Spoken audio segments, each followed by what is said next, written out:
Hello दोस्तों, नमस्कार, जय Hind, love you. I hope आप लोग बहुत अच्छे होंगे। इसी के साथ आप लोगों का होप जीएस रिसर्च सेंटर में बहुत बहुत स्वागत है। चलिए आगे क्लास को कंटिन्यू करते हैं। जैसा कि आप लोगों को भी मालूम है, आप लोगों को भी बहुत अच्छी तरीके से मालूम है कि इससे पहले मैंने आप लोगों के बीच में एक बहुत बेहतर क्लास प्रोवाइड कराया था, जिसका नाम होता है मिडवल हिस्ट्री। मिडवल हिस्ट्री के अगले पड़ाव पे हम लोग चल रहे हैं, जिससे हम लोगों के संसाधन और उपयोगिता के बारे में ध्यान रखा जाए। ठीक है ना। चलिए, अभी एक तो फ्लाइट मोड कर रहा था, एक्चुअली लैपटॉप फ्लाइट मोड में नहीं था, फोन आ जाते हैं।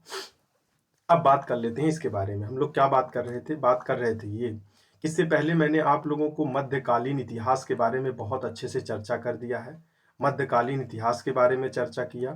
फिर उसके बाद आप लोगों को उससे पहले मैंने वैदिक काल के बारे में चर्चा किया। तो वैदिक काल के भी वीडियो को आप लोग देख लीजिएगा। इसके प्लेलिस्ट में आप लोगों को हड़प्पा का मिल जाएगा।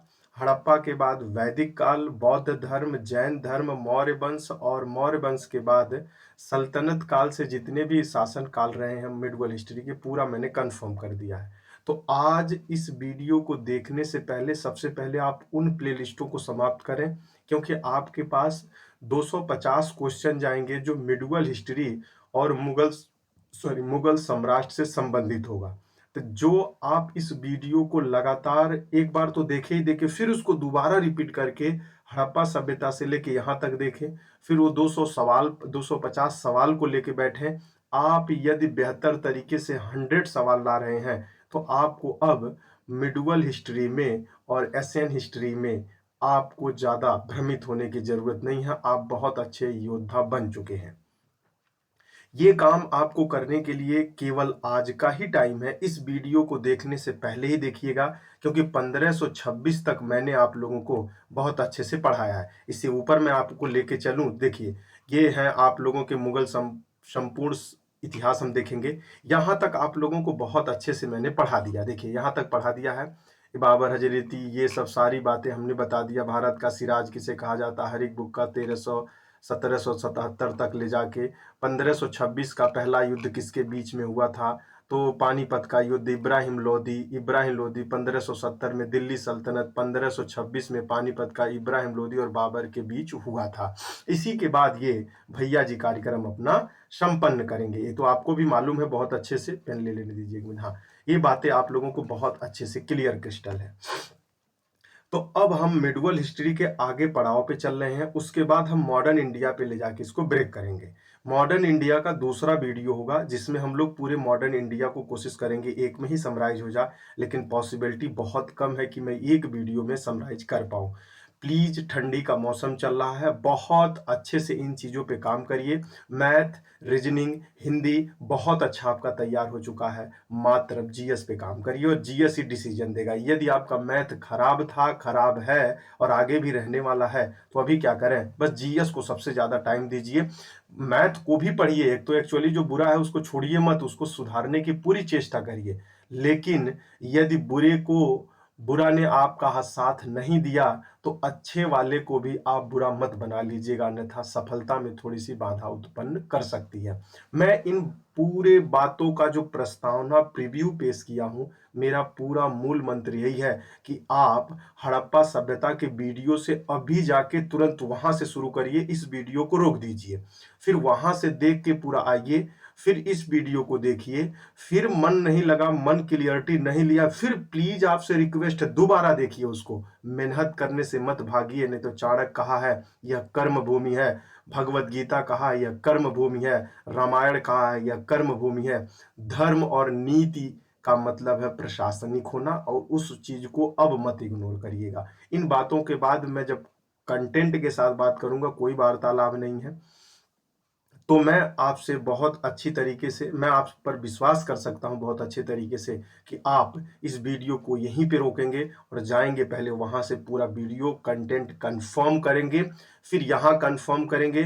नहीं कंफर्म हुआ तो दोबारा कंफर्म करेंगे, क्योंकि 5 6 7 घंटे में आपका पूरा मिडवल हिस्ट्री कंफर्म हो रहा है। 6 से 7 नंबर जीएस के कंफर्म हो जाएंगे। तो आप इतना मेहनत कर लेंगे और एक दिन की बात है, फिर आप 250 सवाल लगाने के लिए अग्रसर होंगे। यदि 250 सवाल के आंसर की को जांचना होगा तो उसका भी वीडियो मैं जल्द ही आप लोगों के बीच में अवेलेबल करा दूंगा, लेकिन पीडीएफ फाइल आपको ग्रुप में उपलब्ध हो जाएगी। मैं बढ़ता हूं अब आगे। इब्राहिम लोदी के बाद ही 1577 से 1526 के बीच के बाद मुगल सम्राट अपना व्यवस्था शासन करती है। अब वहां पे चलते हैं। ये पीडीएफ बहुत लंबा है, लेकिन जो मैं कंटेंट प्रोवाइड करा रहा हूँ, रियली बताऊं, आप भी बहुत ही दंग रह गए होंगे। ये मतलब नोट्स मिला कहाँ से, कैसे किए हैं? तो ये होता है पढ़ने और पढ़ाने के बाद ही निकल के आता है बेटा। ये आपको बुक होप के नाम से भी मिलने वाली है। मुगल फुल इंफॉर्मेशन में चलेंगे। मुगल सम्राट का पूरा संपूर्ण होगा। मुगल साम्राज्य का देखिए 1526 से लेके 1558 तक आएंगे हम लोग। लेकिन भारतीय, ये कहां से बीच में आ गया भाई? अच्छा अच्छा, हाँ, भारत का इतिहास, मुगल साम्राज्य तो बाबर का इतिहास होगा। बाबर ही मुगल साम्राज्य का संस्थापक होगा। जलालुद्दीन मोहम्मद बाबर की वंशावली थी। और उमर शेख मिर्जा दूत, ये सब सारे नीचे आएगी। बस ये आपको पोस्टर लगाया गया। देखिए पहले लोग कितने खुशी समृद्धशाली होते थे, राजा महाराजा कैसे काम करते थे, उनके बीच में कैसे लोग जाते थे। ये आर्टिस्टों के द्वारा एक सांकेतिक के रूप में द्वारा आपको प्रदर्शित, समझने और समझाने की बात की जा रही है, ठीक है ना। और ये भी एक लीला है जो आप भी यहाँ पे आने वाले हो। अब ये इस पड़ाव के बाद आपके साथ यही होने वाला है। तो घूंघट ना उठाना, घूंघट के नीचे कुछ और रखा है। तो देखिए मुगल साम्राज्य के एम्पायर कहाँ से, तो ये पूरा भारत है। और भारत की पूरी एरिया के बारे में ये सब पूरा चर्चा किया। यदि मुझे आपको एग्जाम नहीं दिलाना होता अगले महीने में, तो मैं बहुत बेहतर चर्चा करता, इस पे बहुत कुछ समझाता, कहाँ से आए, कैसे आए, कब किए, क्यों किए, क्या इनकी नीति थी, कैसे साम्राज्य होते थे, मुगल में क्या विशेषता, ये सब बात करने का अब समय नहीं रह गया है। आप बहुत अच्छी तरीके से जानते हैं। फिर दूसरे मैप से हम समझने की कोशिश करेंगे। ये भारत है, कैसे कैसे अपना इन्होंने एम्पायर बढ़ाया था, बहुत अच्छे से काम किया था। 1507 तक कौन था, कैसे कैसे रहा, तो ये सब बातें करेंगे। जैसा आप लोगों को मेरा नाम भी पता है, यदि नहीं पता है तो मेरा नाम अमित कुमार है। और मैं आर्मी में 12 साल सर्विस करके रिजाइन दे दिया था। इससे पहले मेरे पास 4 जॉब मिल चुके हैं, जिसमें मेरा फ्रीडम होगा वहाँ जाने की मेरी पूरी कोशिश है। लेकिन मैं सोचता हूँ कि अपने एक्सपीरियंस को आपके बीच में शेयर करूं और आप उसका पूरा आनंद ले सकें। प्लीज़ आप लोगों से रिक्वेस्ट है कि वीडियो को लाइक, शेयर, कमेंट और उन लोगों तक जरूर पहुंचाएं जिससे इसकी ज़रूरत है। नए बच्चों को खासकर पहुंचाएं, पुराने बच्चों को भी पहुंचाएं। नए बच्चे मात्र इतना भी कर लेंगे तो मैं कह रहा हूं कि पुराने बच्चों को मात देने के लिए बहुत है। जीएस में यदि डंडा चलाना हो तो इससे ज़्यादा पढ़ने की आवश्यकता नहीं है। इसी को घोर घोर के पीने की कोशिश करिएगा। मुगल साम्राज्य पे आ चुके हैं मेरे बच्चा। अब यहाँ से हम करते हैं अपनी कार्यक्रम को निरंतर शुरुआत। मुझे हाइलाइटर ले लेने दीजिए, क्योंकि लिखना तो कुछ है नहीं, पहले ही हमने अपना पीडीएफ बनवा लिया है। और यह पीडीएफ आपको कहीं पे भी खोजेंगे जल्दी उपलब्ध नहीं होने वाली है। ये नोटबुक बनने वाली है आप ही के लिए, आपके नाम से। चलिए, तो मुगल साम्राज्य की बात कर रहे हैं। 10वें यूनिट पे हम लोग पहुंच चुके हैं मेरे बच्चे। किस यूनिट पे जा रहे हैं? 10वें यूनिट पे जा रहे हैं। किस 10 यूनिट के बारे में बात करें? भारत में मुगल साम्राज्य की स्थापना जहरूद्दीन बाबर ने की थी। देखिए जहीरुद्दीन बाबर ने किया था, तो यह बात याद रखिएगा। जहीरुद्दीन लिखा है ने बाबर ने किया। बाबर ने प्रथम पानीपत कब लड़ा था, तो ये आपको तो पहले भी बता दिया था। इब्राहिम लोदी को पराजित कर कर मुगल साम्राज्य की इसने क्या किया था? स्थापना किया था। वैसे मैं ये नहीं कह रहा हूं कि आपको मालूम नहीं है, ये सब बच्चों को मालूम है। यदि नहीं मालूम था तो क्लियर हो गया, यदि क्लियर हो गया तो रिवीजन हो गया। ये पूछा जाएगा कि मुगल साम्राज्य की स्थापना कौन से युद्ध के बाद की गई थी, कब की गई थी, किसने किया था, उसका नाम क्या था, तो ये पूरी बातें याद रखिएगा। मुगल साम्राज्य के एक बार क्रम को देख ले हम, कैसे कैसे पढ़ने वाले हैं आगे वाले शरण में। मैं कह रहा हूं आप लूसेंट को खोजते रहेंगे, जीवन में ऐसे बुक के साथ आप मुलाकात नहीं किए होंगे। और इतना खुखरी क्लास, आपको भी आइडिया होगा खुखरी का कितना नाम होता है। कि योद्धा, एक आर्मी मैन ही जानता है खुखरी इतनी बड़ी धारदार तलवार होती है कि आपको उस समय बचाती है जिस समय कोई साथ देने से इंकार कर देता। चलिए, बाबर आएगा मेरे बच्चे। बाबर 1526 से 30 तक रहेगा। ये भी डेट याद रखिएगा। ये शॉर्ट नोट में है तो इसको इग्नोर नहीं करिएगा। ये डेट में पूछ लेता बाबर कब से कब तक किया।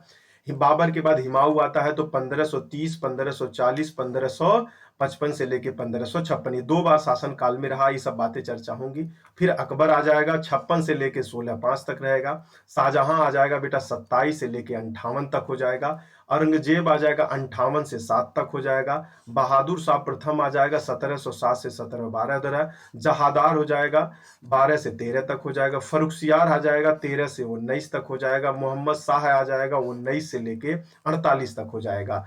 अहमद शाह अब्दाली साहब आ जाएंगे 48 से लेके 54 तक हो जाएगा। आलम गिरी द्वितीय आ जाएंगे 54 से लेके 59 तक हो जाएंगे। और शाह आलम द्वितीय हो जाएंगे बेटा 59 से 1856 तक हो जाएंगे। अकबर द्वितीय आ जाएंगे 18637 हो जाएंगे। बहादुर शाह द्वितीय आ जाएंगे 67 से 57 हो जाएंगे। यही मुगल साम्राज्य का पतन हो जाएगा। यहीं पे क्राउन अपना स्थापना करती है, जिसको कहा जाता है ब्रिटिश प्रशासनिक व्यवस्था। यहां तक कंपनी शासन करती है, यह ध्यान रखिएगा। जब अंग्रेज भारत में आते हैं, अंग्रेज भारत में आते हैं तो 1773 से लेकर, हाँ 1773 ही है ना, हाँ 1773 से लेके बेटा 1773 से 1857 तक इसको कंपनी का शासन कहा जाता है। किसका शासन कहा जाता है? कंपनी का शासन कहा जाता है। और 1858 से लेके 1947 तक यह ब्रिटिश क्राउन, वहां के संसद का माना जाता है कि वहां का डायरेक्ट सरकार के द्वारा लिया गया था। और आप लोगों को मालूम होगा 1526, हाँ 1526 से लेके 1526 से लेके 1773 तक जौन थे बेटा, 1773 तक, यह मान के चलिएगा मुगल साम्राज्य का यह दिन चल रहा था। किसका चल रहा था? मुगल साम्राज्य का। देखिए किसी चीज का पतन, जैसे कोई भर्ती हो जाएगा तो तुरंत सर्वोपरि पे पहुंच जाएगा। जो भर्ती नहीं होगा, ऐसा थोड़ी ना उसका जीवन समाप्त हो जाएगा, वो मर जाएगा, इसके बाद उसको जीवन नहीं मिलेगा। अरे जिएगा, लेकिन धीरे धीरे धीरे धीरे पतन की घड़ी पे चला जाएगा। वो जो अभी तक आंख में चौलिया कर रहे हैं, बालों के जुल्फे और बालों के मुस्कान पे लगे हुए हैं, और नींद को एकदम बिल्कुल मस्त जी रहे हैं, और मन कर रहा है, जा रहे हैं पढ़ने, मन कर रहा है नहीं जा रहे हैं पढ़ने, तो उनके लिए तो उनका पतन कब होगा? 1526 में थोड़ी ना हो जाएगा। धीरे धीरे 58 तक आते आते मुगल साम्राज्य पूर्ण रूप से मृतक शरीर के समान जिंदा नहीं रह जाएगा, मर ही जाएगा। ठीक है ना? चलिए, अब ये था जो कंसेप्ट जो मुझे आपको आगे वार्तालाप में समझाना और समझना था। मैं फिर से बता दूं, नोट्स बनाने की कोई जरूरत नहीं है। फिर आप यदि नोट्स का जरूरत समझते हैं तो प्लीज मैं आपसे कहता हूं, आप मेरे पास मैसेज कर दीजिएगा। आपके नंबर पे पूरा का पूरा पीडीएफ मैं उपलब्ध करवा दूंगा। फोटोकॉपी करवा लीजिए, या तो आप इसी वीडियो को 3-4 बार देख के अपने आप को कंसेप्ट को क्लियर कर लीजिएगा। होपफुली यदि चाहिएगा तो बता दीजिएगा। 200-400 रुपए के लिए प्लीज अपनी जिंदगी को बड़ा कुर्बानी मत कर दीजिएगा इन बीओ की तरह। जो बीए में 3500 रुपया नहीं त्याग सकता हो, तो 400 रुपए के लिए जीवन भर भटकता रहेगा। वो तो 400 रुपया को बड़े दिमाग से सोचेगा, लेकिन जब उसको गाड़ी में तेल डालना होगा नहीं सोचेगा, गिफ्ट से खोजना होगा नहीं सोचेगा, और उसका पैसा यहां तो बचाया लेकिन इसका पैसा यहां चला जाता है नमक हरामी में। तो जाना तो कहीं है, निश्चित है। बचाइए मत, पैसे को बचाना नहीं, खर्च करना है, लेकिन उपयोगी रूप से। चलिए आगे बढ़ते हैं। अभी यहां से कोई वार्तालाप नहीं होने वाली है। अब आ जाते हैं बाबर। बाबर के बारे में आप लोगों को पहले ही मैंने एक ओवरव्यू दे दिया था। अरे भाई बड़ा हो जाए यार। ये देखो, अब कभी कभी ये ना, ये अपनी मनमर्जी करता है। असल बात सॉफ्टवेयर अपडेट हो रहा है साथ में, भगवान करें कहीं कुछ गड़बड़ाए ना भैया। सॉफ्टवेयर अपडेट कर लो, मैं मना भी नहीं किया। यही तो है, मना कर दिया होता तो शायद मेरा काम आसान रहता हमेशा, लेकिन कोई नहीं। चलिए आगे बढ़ते हैं। मुझे पहले पेपर को सेट कर लेने दीजिए बेहतर तरीके से, तब मैं आगे बढ़ने की पूरी चेष्टा करूंगा। नहीं तो फिर कोई फायदा तो होना नहीं है, फिर बार बार हम आएंगे पेपर सेट करेंगे। बस सही है अभी, हाँ सही है। चलिए अब बढ़ते हैं अपने रास्ते पे। देखिए बाबर के बारे में पहले ही बताया, 26 से 30 रखिएगा, डायरेक्ट 26 से 30, या 26 भी हो जाएगा 30 भी हो जाएगा। शासनकाल याद रखिए। बाबर का जन्म 1443 बेटा, हम ऐसे ही बोलते हैं, आप 1443 बोलिए, 1443 बोलिए। फरगना बेटा, फरगना, फरगना में हुआ था। 94 में वह फरगना का शासक भी बन गया था। 94 में फरगना का शासक बन गया था। मुगलों की राजभाषा फारसी थी, मालूम है। और 1504 ईस्वी में बाबर को काबुल पर अधिकार कर लिया था। काबुल पे कब अधिकार किया था, तो इस बात को याद रखिएगा। काबुल पे इसने अधिकार कब किया है? काबुल पे अधिकार इसने किया है भैया, काबुल पे अधिकार किया है 1504 में। 1507 में उसने, बाबर ने पादशाह की उपाधि धारण कर ली थी, पादशाह की उपाधि धारण कर लिया था। ये भी देखिए, बाबर ओबर के बारे में मैं कितना भी कहूं कम है। सवाल भर भर के पूछे जाते हैं, बहुत दिल दिमाग से, एकदम बिल्कुल एकदम फुल डेडिकेशन से, कि आप पढ़ रहे हो मेरे भाई, वीडियो नहीं देख रहे हो। इस तरह से देखेंगे तो जीवन भर देखते ही रह जाना पड़ेगा। ठीक है। भारत के विरुद्ध बाबर का प्रथम अभियान 1519 में, 1519 में यूसुफ जाही जाति के विरुद्ध हुआ था। भारत के विरुद्ध बाबर का प्रथम अभियान 1519 ईस्वी में यूसुफ जाई जात के विरुद्ध हुआ था। ध्यान रखिएगा, यूसुफ जाई जात के विरुद्ध हुआ था। बाबर ने तोपखाने का प्रयोग भेरा अभियान के द्वारा किया था। अच्छा, मुझे तो हाइलाइटर ले लेना चाहिए था। भेरा अभियान के द्वारा किया गया था, भेरा अभियान था। तो भेरा अभियान किससे संबंधित है? तोपखाने से। किसने चलाया था? बाबर ने चलाया था। बहुत सारे सवाल बनेंगे। बाबर को भारत पर आक्रमण करने के लिए राणा सांगा तथा लाहौर के गवर्नर दौलत खान लोधी ने क्या किया था? नियंत्रण में भेजा था, निमंत्रण भेजा था। उसने नियंत्रण नहीं, निमंत्रण भेजा था, और यही दोनों लोग उसको लाहौर में निमंत्रण भेजा। पानीपत का प्रथम युद्ध होता है और 1526, ये अप्रैल याद रखिएगा, अप्रैल 1526 में होता है मेरे बच्चे। कब होता है? अप्रैल 1526 ईस्वी में। तुगलक तुलग तुलगमा तुलगमा तुलगमा तुलगमा युद्ध नीति थी बेटा। कौन सी थी? तुलगमा युद्ध नीति थी। तोपखाने के प्रयोग से युद्ध जीता। तोपों को सजाने में उस्मानीय विधि का प्रयोग करता था। कौन करता था? इब्राहिम लोदी की हार हो गई थी, यह बात याद रखिएगा।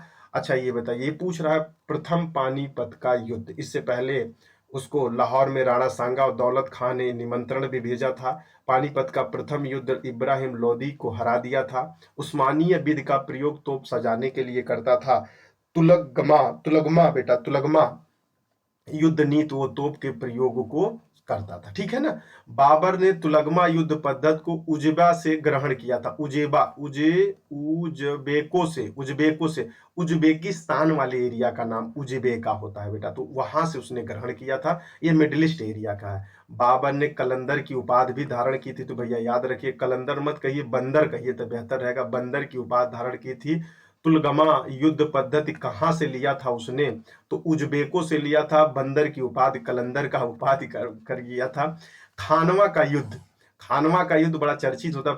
17 मार्च 1527 में बाबर और राणा सांगा के बीच हो गया था। देखो यही दिए थे, कहते हैं ना, जो दूसरे के लिए गड्ढा खोजता है वो खुद ही गड्ढा हो जाता है। तो इसको राणा सांगा पराजित हुए थे और यही गाजी उपाधि इसने धारण किया था। गाजी, गाजा उपाधि। गाजी एक जात के लोग को कहा जाता है।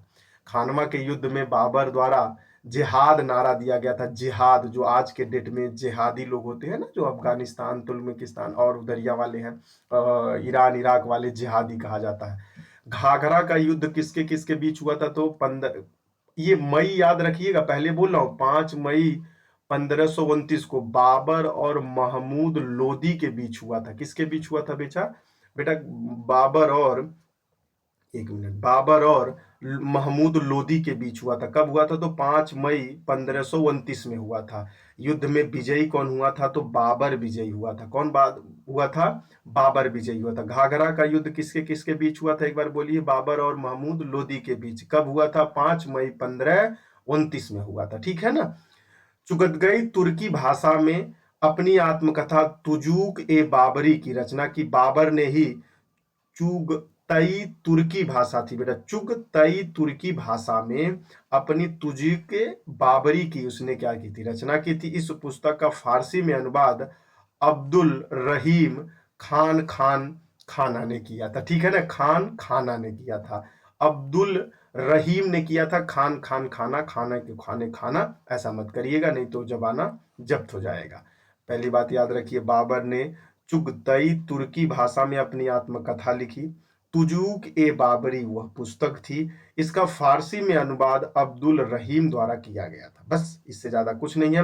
बाबर ने बाबरनामा में केवल 5 मुस्लिम शासकों को बंगाल, दिल्ली, मालवा, गुजरात और बहमनी तथा 2 हिंदू शासक मेवाड़ और विजयनगर का उल्लेख किया है। तो ये तो आपको नहीं याद करना है, बट थोड़ा सा देख के चलिएगा, क्योंकि आगे भी तो आपको एसआई तक जाना है, पीसीएस लेवल तक जाना है। लेकिन अभी के लिए मत देखिए, आगे के लिए जरूर ध्यान रखिएगा। बाबर को मुबियान शैली है बेटा, मुबियान चियान शैली, पद शैली का जन्मदाता माना जाता है। ध्यान रखिएगा, यान शैली के जन्मदाता या पद शैली का जन्मदाता किसे कहा जाता है? तो दोनों शैलियों के जन्मदाता किसे कहा जाता है? बाबर को कहा जाता है। बाबर ने भूमि मापन के लिए गजे बाबरी मापक का। अच्छा, ये तो बाबरी तो नहीं पूछेगा, ये बोलेगा गजे बाबरी किसने चलाया, ना ना ना ना, ये पूछेगा गजे बाबरी निम्नलिखित में से संबंधित किससे है। तो ये बातें ध्यान रखिएगा। पूछने का स्टैटिक देखिए इसका क्या कहेगा, बाबर ने भूमि मापन के लिए गजे बाबरी का माप का प्रयोग किया। यह किसके लिए प्रयोग किया जाता था, तो भूमि के लिए किया जाता। 1530 में बाबर की मृत्यु आगरा में हुई और बाबर का मकबरा काबुल में स्थित है।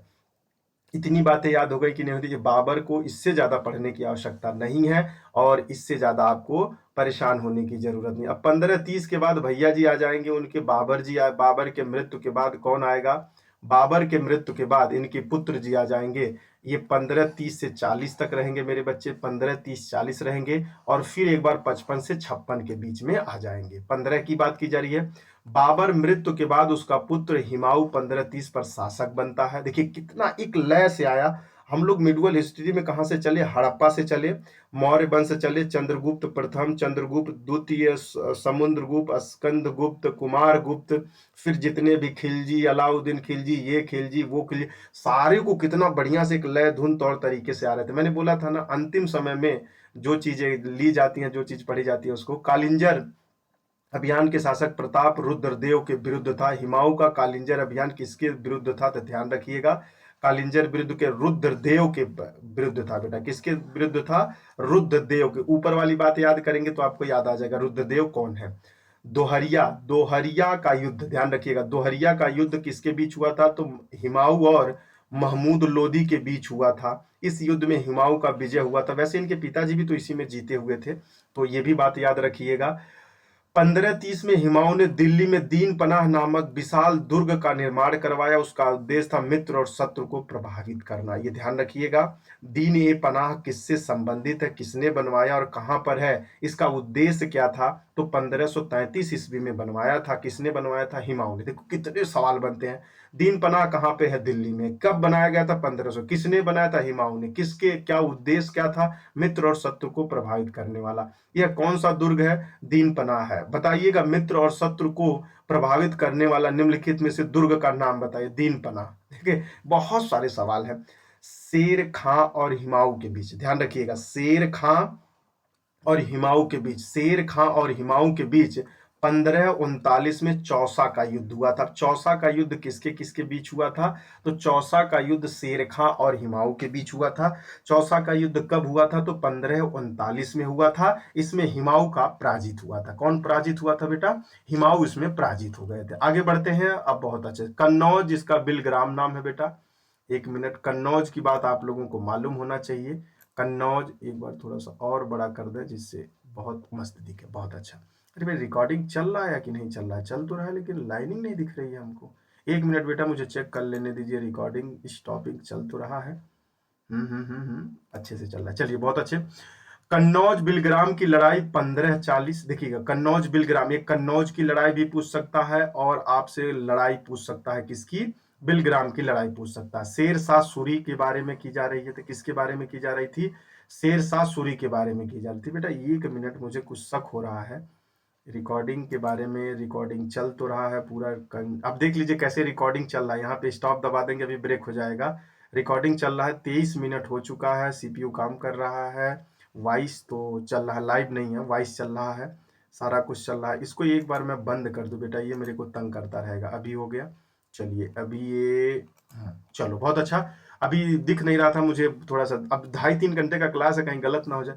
हिमाऊ के बीच, जिसमें हिमाऊ पराजित हो गया। इस युद्ध में पराजित होने के बाद वह सिंध चला गया था। बेटा ध्यान रखिएगा, पहले तो वह इस युद्ध में पराजित हुआ। कौन से युद्ध में, चौसा के युद्ध में भी हिमाऊ पराजित हुआ, तो वह सिंध नहीं गया था। लेकिन जैसे ही वो कन्नौज बिलग्राम की लड़ाई 1540 में हुई, वहां शेर शाह सूरी से उसके बीच लड़ाई हुई। शेर शाह सूरी से पराजित होने के बाद वह सिंध चला गया। हिमाऊ ने अपने निर्वासित जीवन के दौरान मीर अली अकबर की पुत्री अहमीदा बानो बेगम से 1541 में निकाह कर लिया था। देख लीजिएगा, दौरान मीर अली अकबर की पुत्री हमीद थी बेटा, हमीदा बानो बेगम के साथ उसने अपनी शादी कर लिया। कब किया था, तो 1541 में। निराशजनक व्यक्ति रहा। 1555 में हिमाऊ ने लाहौर पर पुनः अधिकार कर लिया। ध्यान रखिएगा, ये 15 55 में उसने क्या कर दिया, हिमाऊ पे आक्रमण। मच्छीवाड़ा युद्ध, ये सब बहुत ज्यादा पूछे जाते हैं, लेकिन ये सब कहीं पढ़ाने में आते बहुत कम है। 1555 में अफगान सरदार हैबत खां एवं तात्रा का खां के बीच युद्ध हुआ था। सरहद हिंद बेटा, सरहिंद युद्ध कब हुआ था, तो 22 जून 55 में हुआ था। विजय के उपरांत हिमाऊ को एक बार पुनः खोया हुआ राज्य वापस मिल गया। ये सवाल कई बार मुझे मिला हुआ है और मैंने प्रीवियस ईयर में भी देखा है। सरहद हिंद युद्ध किसके किसके बीच हुआ था, तो ये ध्यान रखिएगा। विजय के उपरांत हिमाऊ को एक बार पुनः खोया हुआ राज्य मिल गया था। तो किसके किसके बीच हुआ था वो तो बाद की बात है, लेकिन कब मिला था ये बातें आपको याद होना है। 1556 में दीन पनाह भवन के पुस्तकालय की सीढ़ियों से गिरकर हिमाऊ की मृत्यु हो गई थी। तो दीन पनाह किसके लिए था, आप बताएंगे? दीन पनाह की स्थापना कब की गई थी, एक बार बता सकते हैं क्या? दीन पनाह की स्थापना 1533 को किया गया था। और 1533 को किया गया था। ये शत्रु और मित्र के सहयोग को प्रदर्शित किया गया था। ये कहाँ पे है, तो यह दिल्ली में है। किसने बनवाया था, तो भैया जी ने, जो सीढ़ियों से गिर के अपने लिए मर गए थे। हिमाऊ की पत्नी हमीदा बानो ने दिल्ली हिमाऊ के मकबरे का निर्माण करवाया। भारत का प्रथम गुम्मद वाला मकबरा बना। ये भी बात आपको बहुत अच्छे से याद होनी चाहिए, और याद हो भी गया होगा, नहीं याद है तो कर लीजिए भाई। भारत का प्रथम गुम्मद वाला मकबरा किसने बनवाया था, तो हमीदा बानो ने बनवाया था। किसके याद में बनवाया था, अपने शुभ पति हिमाऊ के रूप में। हिमाऊ किसका पुत्र है, तो बाबर का पुत्र है। यह 1530 से के बाद से लेके कब से कब राज्य करता है, 2 बार राज्य करता है। खानवा का युद्ध, चौसा का युद्ध, बिलग्राम का युद्ध, किसके किसके बीच हो रहा है, सब बातें याद रखिएगा। यह फारसी वास्तुकला का उदाहरण है। भारत में विशिष्ट शैली के कारण हिमाऊ के मकबरे का ताजमहल का पूर्ववर्ती कहा जाता है। ये सब सवाल बहुत अच्छे से आता है। इस मकबरे को यूनेस्को का विश्व विरासत के रूप में शामिल किया गया। जिसको विश्व विरासत हो जाता है, सरकार और विश्व की तरफ से फंडिंग आती है देख रेख में, वही बातें कह रहा है। क्लियर कट जवाब। चित्रकला के क्षेत्र में मुगल शैली का प्रारंभ हिमाऊ ने ही किया था। देख लीजिए किसने किया, चित्रकला के क्षेत्र की बात करें, चित्र मतलब दिखने वाले कला की बात करें तो हिमाऊ ने किया था। अबुल फजल ने हिमाऊ को इंसान कामिल कहा था। तो इंसान एक कामिल, ये पता नहीं क्यों लगाते थे, ये मुझे भी मालूम नहीं। एक कामिल कहा, किसको कहा था, तो अबुल फजल ने हिमाऊ को इंसान एक कामिल कहा था। पता नहीं क्या मतलब है, मुझे नहीं मालूम, आप लोग ध्यान दीजिएगा। इसके मतलब पे अभी मत जाइएगा, बस आप अपने मतलब पे ध्यान दीजिए, ठीक है। अच्छा, इंसाने एक कामिल किसको कहा गया था, तो हिमाऊ को कहा था। किसने कहा था, तो अबुल फजल ने कहा था। शेर शाह सूरी पे आ जाइएगा, क्योंकि 1540 के बाद ये भैया जी आ गए। 1540 के बाद शेर शाह सूरी। शेर खां का प्रारंभिक नाम फरीद खां था, ये भी याद रखिएगा। शेर खां का प्रारंभिक नाम क्या था, फरीद खां था। फरीद को शेर खां की उपाधि मोहम्मद शाह नुहानी ने दिया था। किसने दिया था मेरे बच्चे, मोहम्मद शाह नुहानी ने दिया था। अब मुझे बात करना हो तो शेर शाह के सूरी के बारे में कम से कम 15 से 20 मिनट आपको जब ब्रीफ करें तो आनंद आता, लेकिन अभी आनंद लेने का समय हम लोगों के बीच में नहीं है। 67 साल की उम्र में शेर खां दिल्ली का शासक बन जाता। शेर खां है कौन, ध्यान रखिएगा। शेर खां का प्रारंभिक नाम फरीद खां था। शेर शाह सूरी कब से आया, फरीद को शेर खां की उपाधि किसने दी, 67 शेर खां दिल्ली। चौसा का युद्ध में पश्चात अपने राजा अभिषेक में शेर खां ने शेर शाह की उपाधि धारण की। अब आपको समझ में आ गया, इसीलिए मैं डार्क में रखा था कि चौसा के युद्ध किसके किसके बीच हुआ था। तो आपको तो आइडिया हो गया कि चौसा का युद्ध कब किससे किसके बीच हुआ था, कौन हारा था, कौन जीता, और भैया जी कैसे भैया जी बन गए। शेर शाह सूरी। शेर शाह ने अपनी उत्तर पश्चिम सीमा को सुरक्षित करने के लिए रोहतासगढ़ किले का निर्माण करवाया था। तो रोहतासगढ़ किला का निर्माण किसने करवाया था, ये बात याद रखिएगा। छोटी छोटी बातें हैं लेकिन बहुत बड़ा हो जाती हैं। रणथंभौर के शक्तिशाली किले को अपने अधीन कर शेर शाह सूरी ने अपने पुत्र आदिल खां को वहां का गवर्नर बना दिया था। तो रणथंभौर को जीतने वाला कौन था, तो शेर शाह ही था। उसका पुत्र का नाम आदिल खां था, ये याद रखिएगा। खैर, अब रणथंभौर के बारे में जानकारी लेना हो तो छोड़ दीजिए, है तो बहुत क्या नाम है, ऐतिहासिक चीजें याद करनी चाहिए। लेकिन शेर शाह की बातें याद रखिए कि शेर शाह के पुत्र का नाम आदिल खां था। उसका वह गवर्नर नियुक्त किया गया था। गवर्नर का मतलब राज्यपाल होता है। कहाँ नियुक्त किया गया था, रणथंभौर में। शेर शाह को अकबर का अग्रदूत भी कहा जाता है, तो यह बात याद रखिएगा। अकबर का अग्रदूत, दूत किसे कहा जाता है, मान समझते हो कि नहीं आप लोग, अकबर का दूत किसे। शेर शाह ने अपने संपूर्ण साम्राज्य को 47 सरकारों में विभाजित किया था। ऐसा कौन सा शासक है जो अपने संपूर्ण साम्राज्य को 47 गवर्नमेंटेड में विभाजित किया था, तो उसका नाम है शेर शाह। शेर शाह के शासनकाल में स्थानीय करों को आब वाबा कहा जाता। आब वाब कहा जाता। क्या कहा जाता है बेटा, आब और वाब कहा जाता है। शेर शाह के शासनकाल में स्थानीय करों को क्या कहा जाता है, शेर शाह के शासनकाल में स्थानीय करों को आब वाब कहा जाता है। इतनी बात कंफर्म है या नहीं है। शेर शाह ने उत्पादन के आधार पर भूमि को अच्छी और मध्यम खराब 3 श्रेणियों में विभाजित किया गया था। तो ये 3 श्रेणी में विभाजित किया था, बस इतनी बात याद रखिए। उत्तर मध्यम तो छोड़ दीजिए, लेकिन शेर शाह ने उत्पादन के आधार पर 3 श्रेणी में बांटा था। देखिए जानकारी आपको अगर एक बार भी पढ़ लिए तो कंफर्म हो जाएगा कि हाँ इसने किया था। लेकिन कभी गलती से पूछ ले, शेर शाह ने उत्पादन के दृष्टि से कृषि विभागों को, कृषि क्षेत्रों को, भूमि को कितने भागों में बांटा था, तो दिमाग का ठंडा हो जाएगा, कितने भाग में। तो ऐसे सवाल तो आ जाते हैं, लेकिन कभी कभी जब आ जाते हैं तो बहुत खटिया खड़ी करके चले जाते हैं। शेर शाह की लगान व्यवस्था मुख्य रूप से रैयतवाड़ी थी, जिसमें किसानों से प्रत्यक्ष संपर्क स्थापित किया जाता था। ये भी बात याद रखिएगा। भूमि मापने के लिए 39 अंगुली और 32 इंच वाला सिकंदरीय गज और सन की डंडी, सन की डंडी का डंडा होता है कि माप का प्रयोग किया जाता था। ये भी याद रखिएगा। भूमि मापने के लिए 39 अंगुली या 32 इंच वाला सिकंदरी गज या सन की डंडी का उपयोग, सन की होता है पेड़।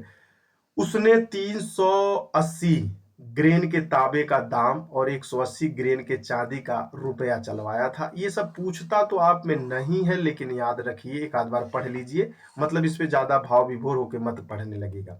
रुपए और दाम की विनियमन 1:64 के रूप में चल रही थी। ये बातें आप लोगों को भले ना मालूम हो, लेकिन ये सब पूछे जाते हैं। शेर शाह के प्रसिद्ध ग्रैंड ट्रंक रोड बांग्लादेश के सोनार गांव से प्रारंभ होकर भारत होते हुए अटोम पाकिस्तान तक का निर्माण है। ये तो आपको पहले से भी पतली पतली बुकों में भी मिलता है, लेकिन यह बांग्लादेश के सोनार गांव से निकलता है, होकर भारत होते हुए अटोट पाकिस्तान का निर्माण करवाया। तो ये बात ध्यान रखिएगा, नहीं तो फिर आपको परेशानियों का सामना। उसने आगरा से बुरहानपुर, बुरहानपुर मध्य प्रदेश में पड़ता है, आगरा से जोधपुर, चित्तौड़गढ़, लाहौर से मुल्तान के राजमार्गों का निर्माण कराया। इसको याद मत करिए, बस ऐसे ही देख लीजिए क्या किया था उन्होंने। उसने डाक प्रणाली को सुदृढ़ किया। डाक प्रणाली का सबसे पहले प्रारंभ करने वाले ऊपर घुड़सवारों को तैनात की, व्यापारियों में संचारी प्रणाली की हिस्सा की।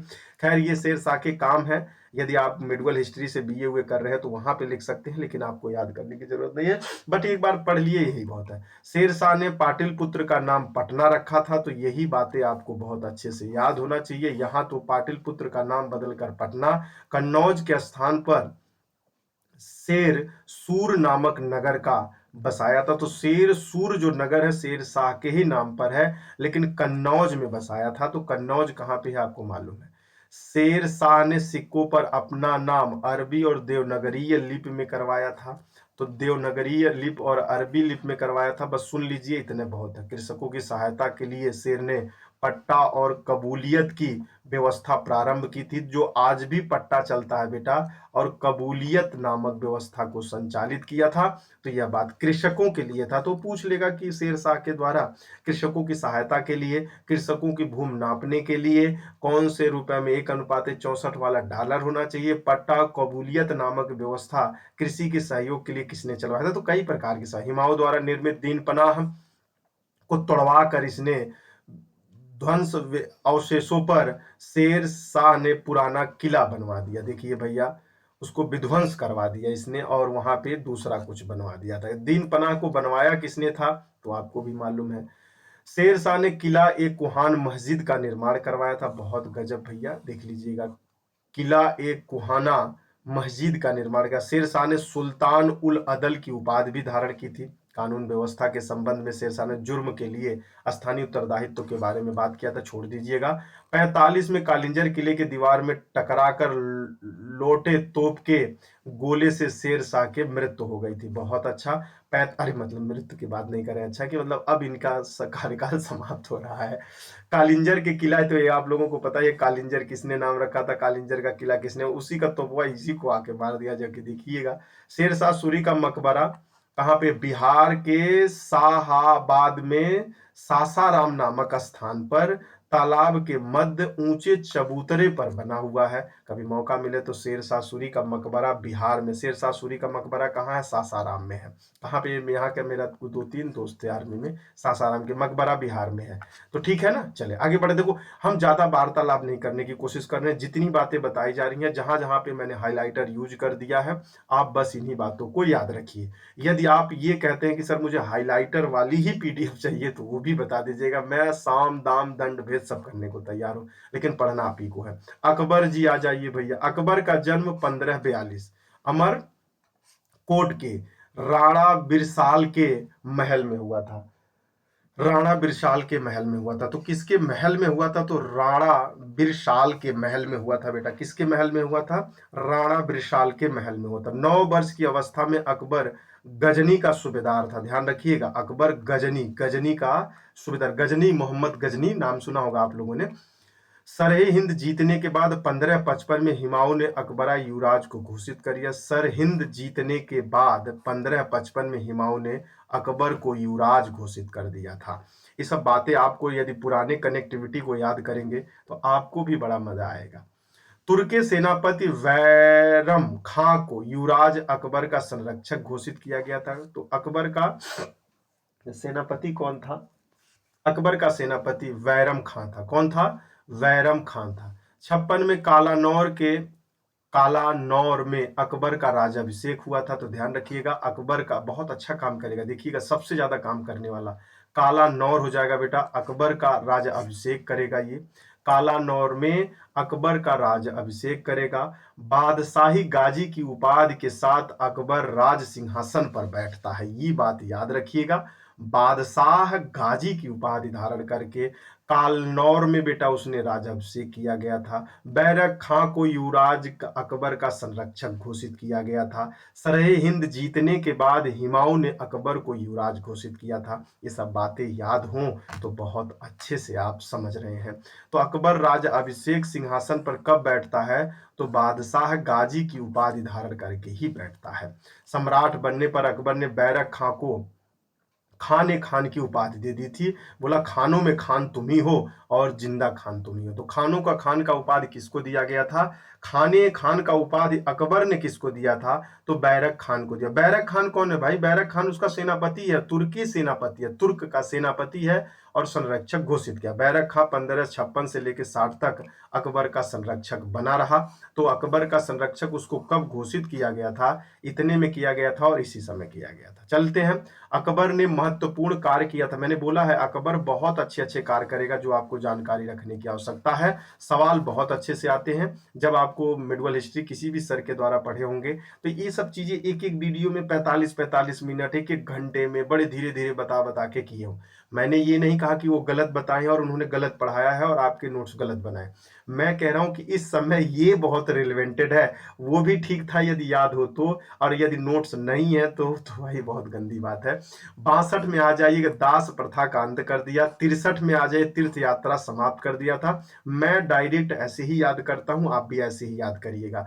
जब मुझे 15 एक बार बोल दिया, 15 62, तो ये मुझे ट्रेन की याद आती है। जब मैं ट्रेन के नंबरों को याद करना पड़ता है, तो मैंने एमसीओ में था, तो कुछ समय के लिए एमसीओ पे था, तो वहां पे नंबर से गाड़ियों को याद किया जाता है। तो मतलब ज्यादा दिन नहीं रहा एमसीओ में, आर्मी का एमसीओ होता है, बस 1-1.5 महीना से कम ही रहा होगा। तो वहां पे ये सब बातें करने का मौका मिलता, तो मुझे ये वो चीज को मैंने यहाँ फॉलो कर दिया।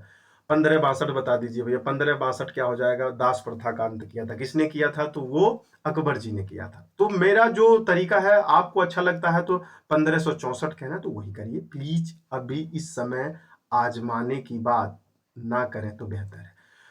1564 की बात करें तो जजिया कर को समाप्त अकबर ने कर दिया था। 1571 में क्या किया था, फतेहपुर सीकरी की स्थापना, राजधानी आगरा से फतेहपुर सीकरी को हस्तांतरण कर दिया था। किसने किया था, तो आप लोगों 1575 में इबादत खाने की स्थापना, इबादत खाने की स्थापना, 89 में मजहर की घोषणा कर दिया था। 80 में इन्होंने दहसाला प्रणाली टोडरमल द्वारा लागू करवा दिया था। इसी टोडरमल का आगे बात आने वाली है।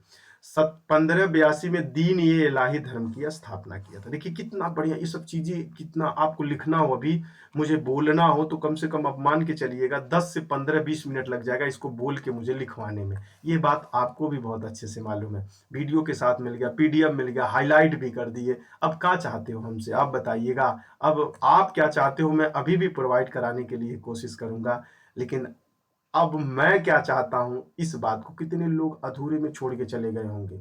अधूरा ज्ञान जानते हो ना क्या होता है, इसलिए पूरा क्लास करिए और जबरदस्त तरीके से मेहनत के।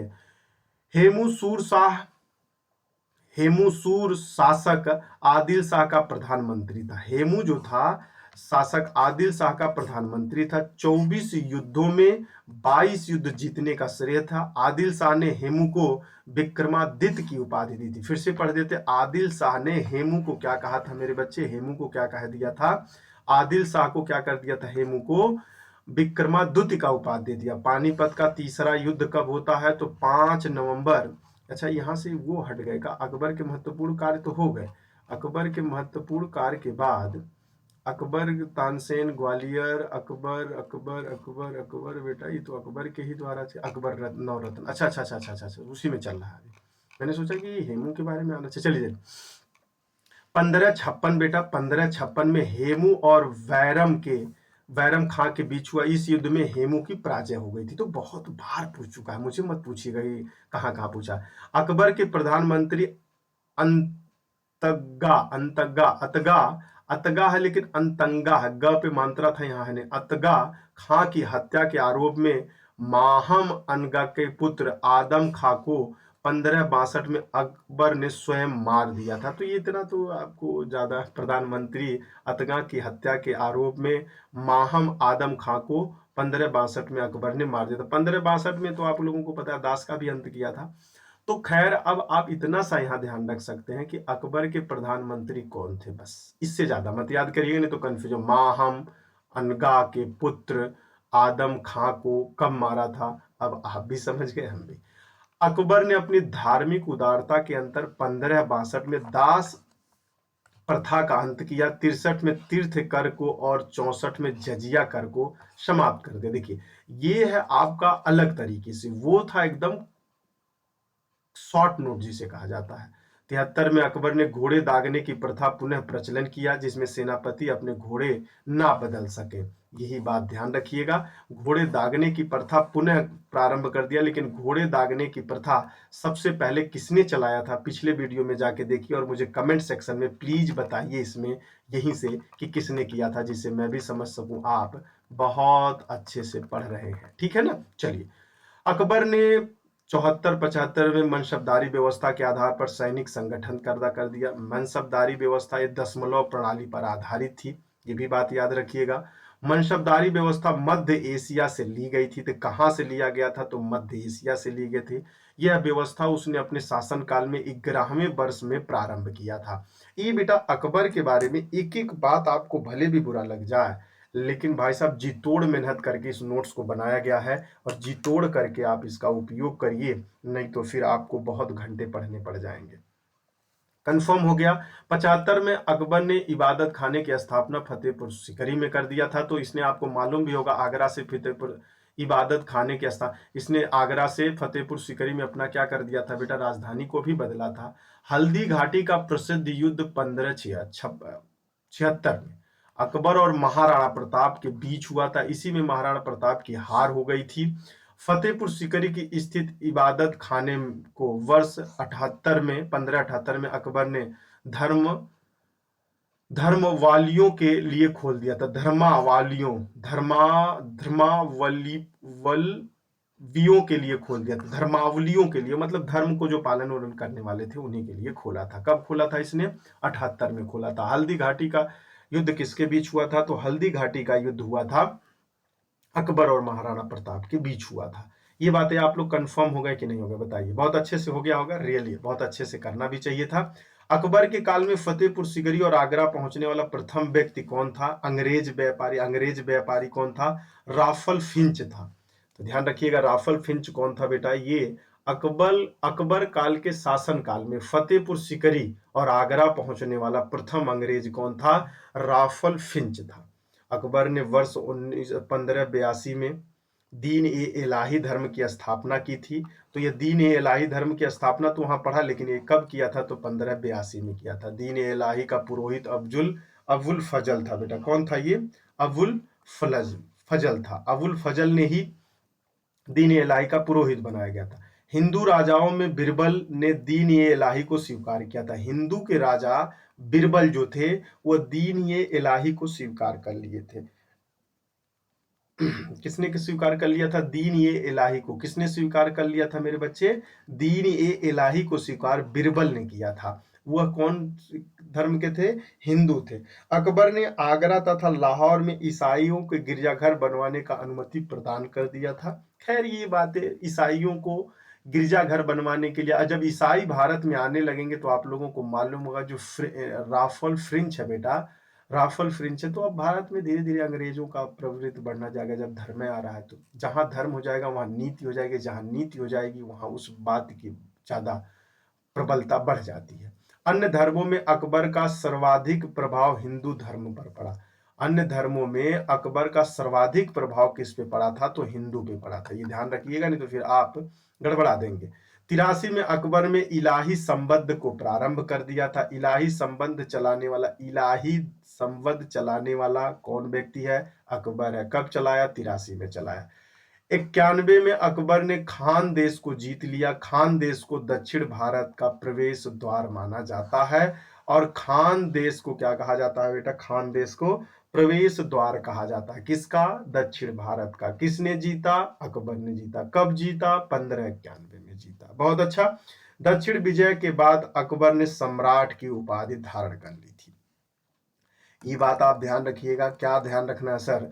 अकबर ने दक्षिण भारत का खान देश का प्रवेश, जिसको द्वार कहा जाता है, उसको जीतने के बाद ही अकबर सम्राट नाम अपना घोषित कर दिया, मतलब उपाधि धारण कर लिया। इबादत खाना का उद्देश्य प्रत्येक रविवार को धार्मिक विषयों पर खुला वाद विवाद चलता था। बड़ा मजा आता था इसको। धर्म के विशेषों में उद्देश्य क्या था? वो रविवार को खुला रहता था। अच्छा सवाल ऐसे बताता, ये बताइएगा इबादत खाना का उद्देश्य क्या था? बताइए वो किस दिन खुला रहता था? रविवार, सोमवार, मंगलवार, बुधवार। ले भैया, और कहीं शुक्रवार दे दिया है तो कहीं ये पता चल गया कि अकबर जी मुस्लिम भर के साथ लगा लगा लगा लगा अकबर, तब दिमाग ठंडा हो जाता है। ठीक है ना? चलिए, अकबर ने मजहरनामा जारी होने के बाद सुल्तान ए आदिल और इमाम ए आदिल की उपाधि धारण किया था। बहुत अच्छा। ये सब उपाधि तो भैया आपको सुमिलित करने के लिए देता रहता। जब ये याद कैसे होगा? याद नहीं हो सकता, आपको रट नहीं सकते इसको। बस आप इसको 2-4 बार देखिए और हाइलाइटर लगा हुआ दिमाग को, वीडियो को रोकिए। अकबर ने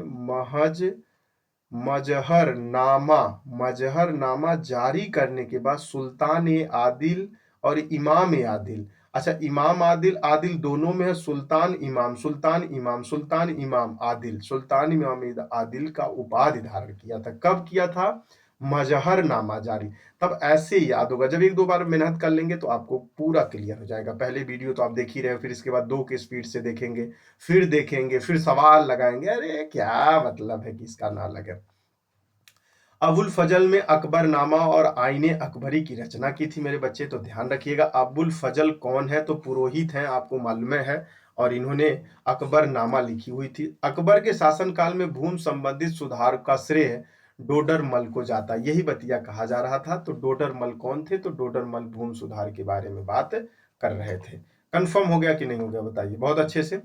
तानसेन अकबर के 9 रत्नों में से एक थे। तो इसके 9 रत्न अभी नीचे दिखा दें क्या? चलिए पहले बढ़ा देते हैं। तो नीचे 9 रत्न का शॉर्ट नोट में है। उनका जन्म ग्वालियर में हुआ। ध्रुपद गायन शैली का विकास तानसेन के समय हुआ था। तो ये पूछेगा आप लोगों से जब आर्ट एंड कल्चर होता है तो तानसेन अकबर के 9 रत्नों में से, तो कई सवाल आप लोगों ने लगाया होगा, 9 रत्नों में, अकबर के 9 रत्नों में से निम्नलिखित में से कौन है? तो तानसेन होते हैं। तो तानसेन कैसे होते हैं तो ये भी मालूम है। भैरव खां के पुत्र अब्दुल रहीम खान, खान कवि कहा तथा विद्वान था वो, खान खाना कवि था। अकबर का दरबारी राज कवि फैजी था। भैया देखिएगा, इन 9 रत्नों में से 9 रत्न तो थे, ये ध्रुव गायन थे, लेकिन राज दरबारी कब कौन था? तो फैजी था, ये ध्यान रखिएगा। ये दरबारी कब जाते रहते थे दूसरे दरबार में, तीसरे दरबार में, चौथे दरबार में सुनाते रहते थे राज दरबारी कब, ठीक है, सलाहकार के रूप में भी काम करते थे ये सब। राजपूत राजा महाराणा प्रताप ने अकबर की अधीनता स्वीकार नहीं की थी। तो ध्यान रखिएगा, युद्ध में हार तो गए थे वो, लेकिन अधीनता को स्वीकार नहीं किया था। किसने नहीं किया था? तो महाराणा प्रताप सिंह ने। इन्हीं के घोड़े का नाम चेतक था ना, आप लोगों ने सुना होगा। स्वेच्छा से अकबर की अधीनता स्वीकार करने वाला पहला राजपूत राजा बिहारी मल भारमल था। देखिएगा, ये बातें याद रखिएगा। यदि दोनों लोगों का नाम रख दे, स्वेच्छा से कौन किया था, तो आप लोगों को भी आइडिया होना चाहिए स्वेच्छा से करने वाला व्यक्ति यही था। ठीक है ना, चले आगे। बहुत अच्छा। नवीन संप्रदाय दीन ए इलाही, इसके पुरोहित कौन थे? आपको भी मालूम है। तौहीद ये इलाही का प्रधान पुरोहित अब्दुल फजल ही थे, तो बता दिया। धर्म को हिंदुओं में केवल बिरबल ही ने स्वीकार किया था। हिंदू में केवल बिरबल ने स्वीकार किया था। किसको किया था? तो दीन ये इलाही धर्म। पुरोहित कौन थे इसके? अब्दुल फरल। इसको बनाया किसने था? अकबर ने बनाया था। अकबर ने बहुत विस्तार किया है, आप लोग देख पा रहे होंगे। अकबर ने अपने 9 रत्नों में से एक राजीय कवि फैजी की अध्यक्षता में एक अनुवाद विभाग बनाया था। तो उसका राजीय फैजी कवि था, तो फैजी कवि को ही क्या बनाया था उसने? अपना एक अनुवाद विभाग बनाया था, उसी में ये भैया जी रहते थे। अकबर के शासनकाल में बदायून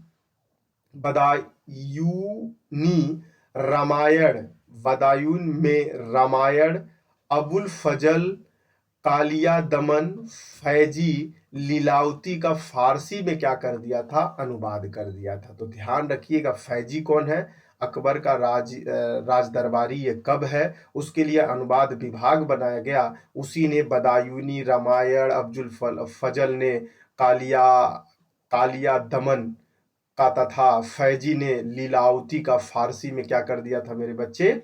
अनुवाद कर दिया था। तब ये सब सवाल आपसे तो बहुत अच्छे से पूछ चुका है, और इतने दिन से प्रीवियस ईयर लगा रहे हैं, आप बार बार कहते हैं कि सर ऐसा कोई बताइए जहां गलत ना हो।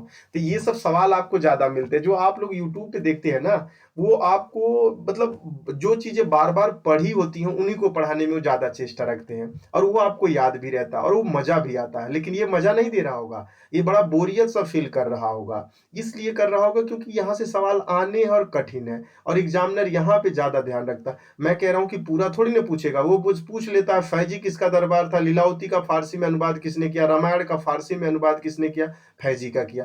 अब फैजी के बारे में आपको पूरी जानकारी होगी। फैजी ने अनुवाद विभाग का था। अनुवाद विभाग किसके निर्माण करा था? अकबर ने। या अकबर किसका फैजी किसका राज दरबारी कब था? तो अभी पूरे सवाल आप निचोड़, आपको अब वो पहलवान बना दिया जा रहा है जो डरने की जरूरत नहीं है। डरे तो वो जो आधे से छोड़ के भाग गए। जैन साधु हरिविजय सूरी जो अकबर के दरबार में कुछ वर्षों तक रहा, जिसे जगत गुरु की उपाधि से सम्मानित किया गया था। तो जगत गुरु की उपाधि किसको सम्मानित किया गया था? तो हरिविजय सूरी को, सूरी बेटा सूरी को अकबर ने अपने दरबार में रखा था। ये साधु थे, जैन साधु थे, ध्यान रखिएगा, इनका नाम भी पूछ सकता है। हरिविजय सूरी किससे संबंधित थे? तो जैन साधु। अब जैन क्या हुआ? हिंदू धर्म ही है। जैन क्या है मेरे बच्चे? हिंदू धर्म भी है। जैन क्या है? हिंदू धर्म है। और जैन धर्म बौद्ध धर्म क्या है? हिंदू ही है, उनके अगले चरण को ही कहा जाता है। चलिए, तो जगत गुरु की उपाधि किसको दिया गया था? तो हरि वजय को दिया गया था। हरि वजय को यह उपाधि किसने दिया था? अकबर ने दिया था। ठीक है। मुगल चित्रशाला की प्रथम कृति का नाम दास्ताने ए अमीर हजमा था बेटा। हमजा था, दास्ताना हमजा था। बशावन को अकबर के समय सर्वोत्कृष्ट चित्रकार माना जाता था। तो इसके समय सर्वो उत्कृष्ट चित्रकार वशावन को माना जाता था बेटा। अकबर के समय प्रथम बार भित्तीय चित्रकला का प्रयोग किया गया था। तो भैया अकबर तो जैसे आप लोग पढ़ते हो ना अंग्रेज भारत में, और अंग्रेज के जब 1915 की बात आती है तो आपको महात्मा गांधी महात्मा गांधी महात्मा गांधी महात्मा, तो ये एक समय चला हुआ है। यदि रामायण देखना हो तो राम जी का, महाभारत देखना हो तो पांच पांडव और धृतराष्ट्र और दुर्योधन का देखना है। यदि आपको क्या नाम है कृष्ण लीला देखना तो कृष्ण, तो ऐसे ही ये चल रहा है, अकबर लीला चल रहा है। तो अकबर भी बहुत प्रतापी और सूरवीर रहा है। अकबर के 9 रत्न कौन से थे? तो भैया अब मैं बताऊं तो आप समझ गए होंगे। मान सिंह टोडर में हकीम हुआ, अब्दुल अली खान, अबुल फजल, फैजी, मुलाद, दो प्याज, बीरबल, तानसेन, ये सब 9 के 9 थे। तो ये कंठस्थ कर लीजिएगा, और मुझे बताने की जरूरत अपने शेरों को नहीं है, सबको मालूम है कि सर ये पूछने वाले क्या है, पूछ बताएंगे क्या। अकबर के शासनकाल में साम्राज्य कई प्रांतों में विभाजित था जिन्हें सूबा कहा जाता था। तो यह बात याद रख लीजिएगा, सूबा कहाँ मिलता था? तो अकबर के चित्रकला को एक विभाग के रूप में स्थापित किया गया। अकबर द्वारा बनवाए गए इमारत में स्थित कौन कौन सी थी? देखिए आगरा में जो स्थित है। आप कहोगे सर मतलब ये सब चीजें हम लोग कईयों महीने के बाद मिलता था, जब लगातार पढ़ते कई वीडियो देखते हैं तब जाके एक वीडियो में जाके सब छोटी छोटी सी बात मिलते हैं। ये तो 2-3 से घंटे के वीडियो में मतलब पूरा टोटल देखा जाएगा तो हम लोग 6 से 7 घंटा, पूरा 8 घंटा करेंगे मैथ में, सॉरी इतिहास में। इतने में ही पूरा क्लास मिल जाएगा। यदि मेरे क्लास को आज अदर यूट्यूब वीडियो पे और अदर क्लासिफिकेशन में देखोगे तो कम से कम ये मिलेगा आपको 23 से 24 घंटे के अंदर मिलेंगे। कारण ये है कि हम बाय लाइन और एक कंसेप्ट के रूप में धीरे धीरे आपसे आ रहे हैं। कौन किसके बाद कब कैसा क्या नाम था, पूरी विस्तृत चर्चा कर दिए हैं। अब कोई रहता है अकबर के बारे में बात किया तो फिर उसका वीडियो, अब आपको कहीं कुछ खोजना ही नहीं है, नोट्स नहीं बना है तो प्लीज परेशान मत रहिएगा। यदि बना है तो अच्छी बात है, नहीं तो वीडियो आपके लिए खुला पड़ा है। लाल किला, फतेहपुर सिकरी, बुलंद दरवाजा, जोधा भाई महल, पंचमहल, मरियम महल, सुल्तान महल, ये सब पूरी बातें याद रखिएगा। तो इसमें हाइलाइटर लगा देते हैं जिससे आपको पीडीएफ पढ़ने में आसानी रहेगी। बुलंद दरवाजा, इसको ऐसा करिएगा जैसे महाभारत में हिंदू धर्म में, सॉरी गीता हिंदू धर्म के लिए रखी गई है, वैसे मिडुअल हिस्ट्री के लिए ये वीडियो और ये पूरा कहानी। बुलंद दरवाजा का बात बताइएगा। भारत का सर्वाधिक बड़ा दरवाजा, भारत का सब सर्वाधिक बुलंद दरवाजा, भारत का सर्वाधिक सबसे बड़ा दरवाजा, इसका निर्माण गुजरात विजय के उपलक्ष्य में करवाया था। अब किसने करवाएगा, जब बातें उन्हीं की चल रही है तो पूछेगा बुलंद दरवाजा किसके उपलक्ष्य में करवाया था, तो बोल दीजिएगा कि गुजरात के विजय के बाद अकबर के द्वारा बुलंद दरवाजा का निर्माण कराया जाता है। अकबर काल में हिंदी साहित्य वर्णिम काल कहा जाता है बेटा, स्वर वर्णिम काल कहा जाता है, ठीक है ना, स्वर वर्णिम काल मतलब अच्छा काल कहा जाता है। अकबर के संगीत की शिक्षा लाल कलवंत से ली थी। लाल कलवंत, देखिए एक योग्य शासक बनने के लिए आपको गाना बजाना, नाचना, खेलना, कूदना, खुश रहना, बहुत कुछ आना चाहिए भैया। एक राजा प्रतापी वही होता है जो हर क्षेत्र में निपुण हो। बस एक ही लेके मम्मी मेरे से नहीं होगा, कुछ लोग ना बस ऐसा बना के चल दिए कि मुझको नौकरी चाहिए, और उनको मालूम है हमारा कुछ होना नहीं है, जैसे मैं मेहनत कर रहा हूँ तब वो लगे हुए हैं घरा को देख के हुए। ऐसा मत करिएगा, छोड़ दीजिएगा, अच्छी बात है। बहुत ज्यादा यहाँ एक राजा प्रतापी बनना पड़ेगा दोस्त, वह समय चल रहा है जो कुछ लोगों की गिनती होती है। देखिए ये पूरे लोग हैं, इसमें कुछ ही लोग हैं जो क्या बनेंगे मेरे बच्चे, नौकरी पाएंगे, कुछ ही लोग पाएंगे। उस कुछ लोग में ऐसे ऐसे लोग हैं इतने इतने दूर खड़े हैं। तो कुछ लोग तो मतलब मुझे नहीं लगता वो खड़े किस लिए, जबकि उनको मालूम है कुछ नहीं होना जाना है। कुछ तो अब वही बातें हैं, अरे मेहनत करते बनना है करिए, नहीं तो छोड़ दीजिए चले जाइए, क्यों माँ बाप को डार्कनेस में रखें, कुछ होना जा रहा है तो ऐसे में है। बस इतने लोग प्रतापी बनेंगे इस बाउंड्री के अंदर। अब इसके आगे देखिएगा ऐसे लाइन लगा के लोग खड़े हैं, ऐसे लाइन लगा के इतनी बड़ी बड़ी किला लेके बैठे हैं, तो क्या करेगा, किला का कोई वैल्यू थोड़ी ना है, किला का वैल्यू नहीं है। यहाँ भैया मुख्यतः रिजल्ट से मतलब है, और रिजल्ट नहीं है तो आपका कोई वैल्यू नहीं है। मान के चलिएगा कितने बड़े ध्रोता हो, और आपको मालूम है कि ध्रोता यूपी पुलिस का जो जीएस पोर्शन है बहुत अच्छे सवाल बनाता है।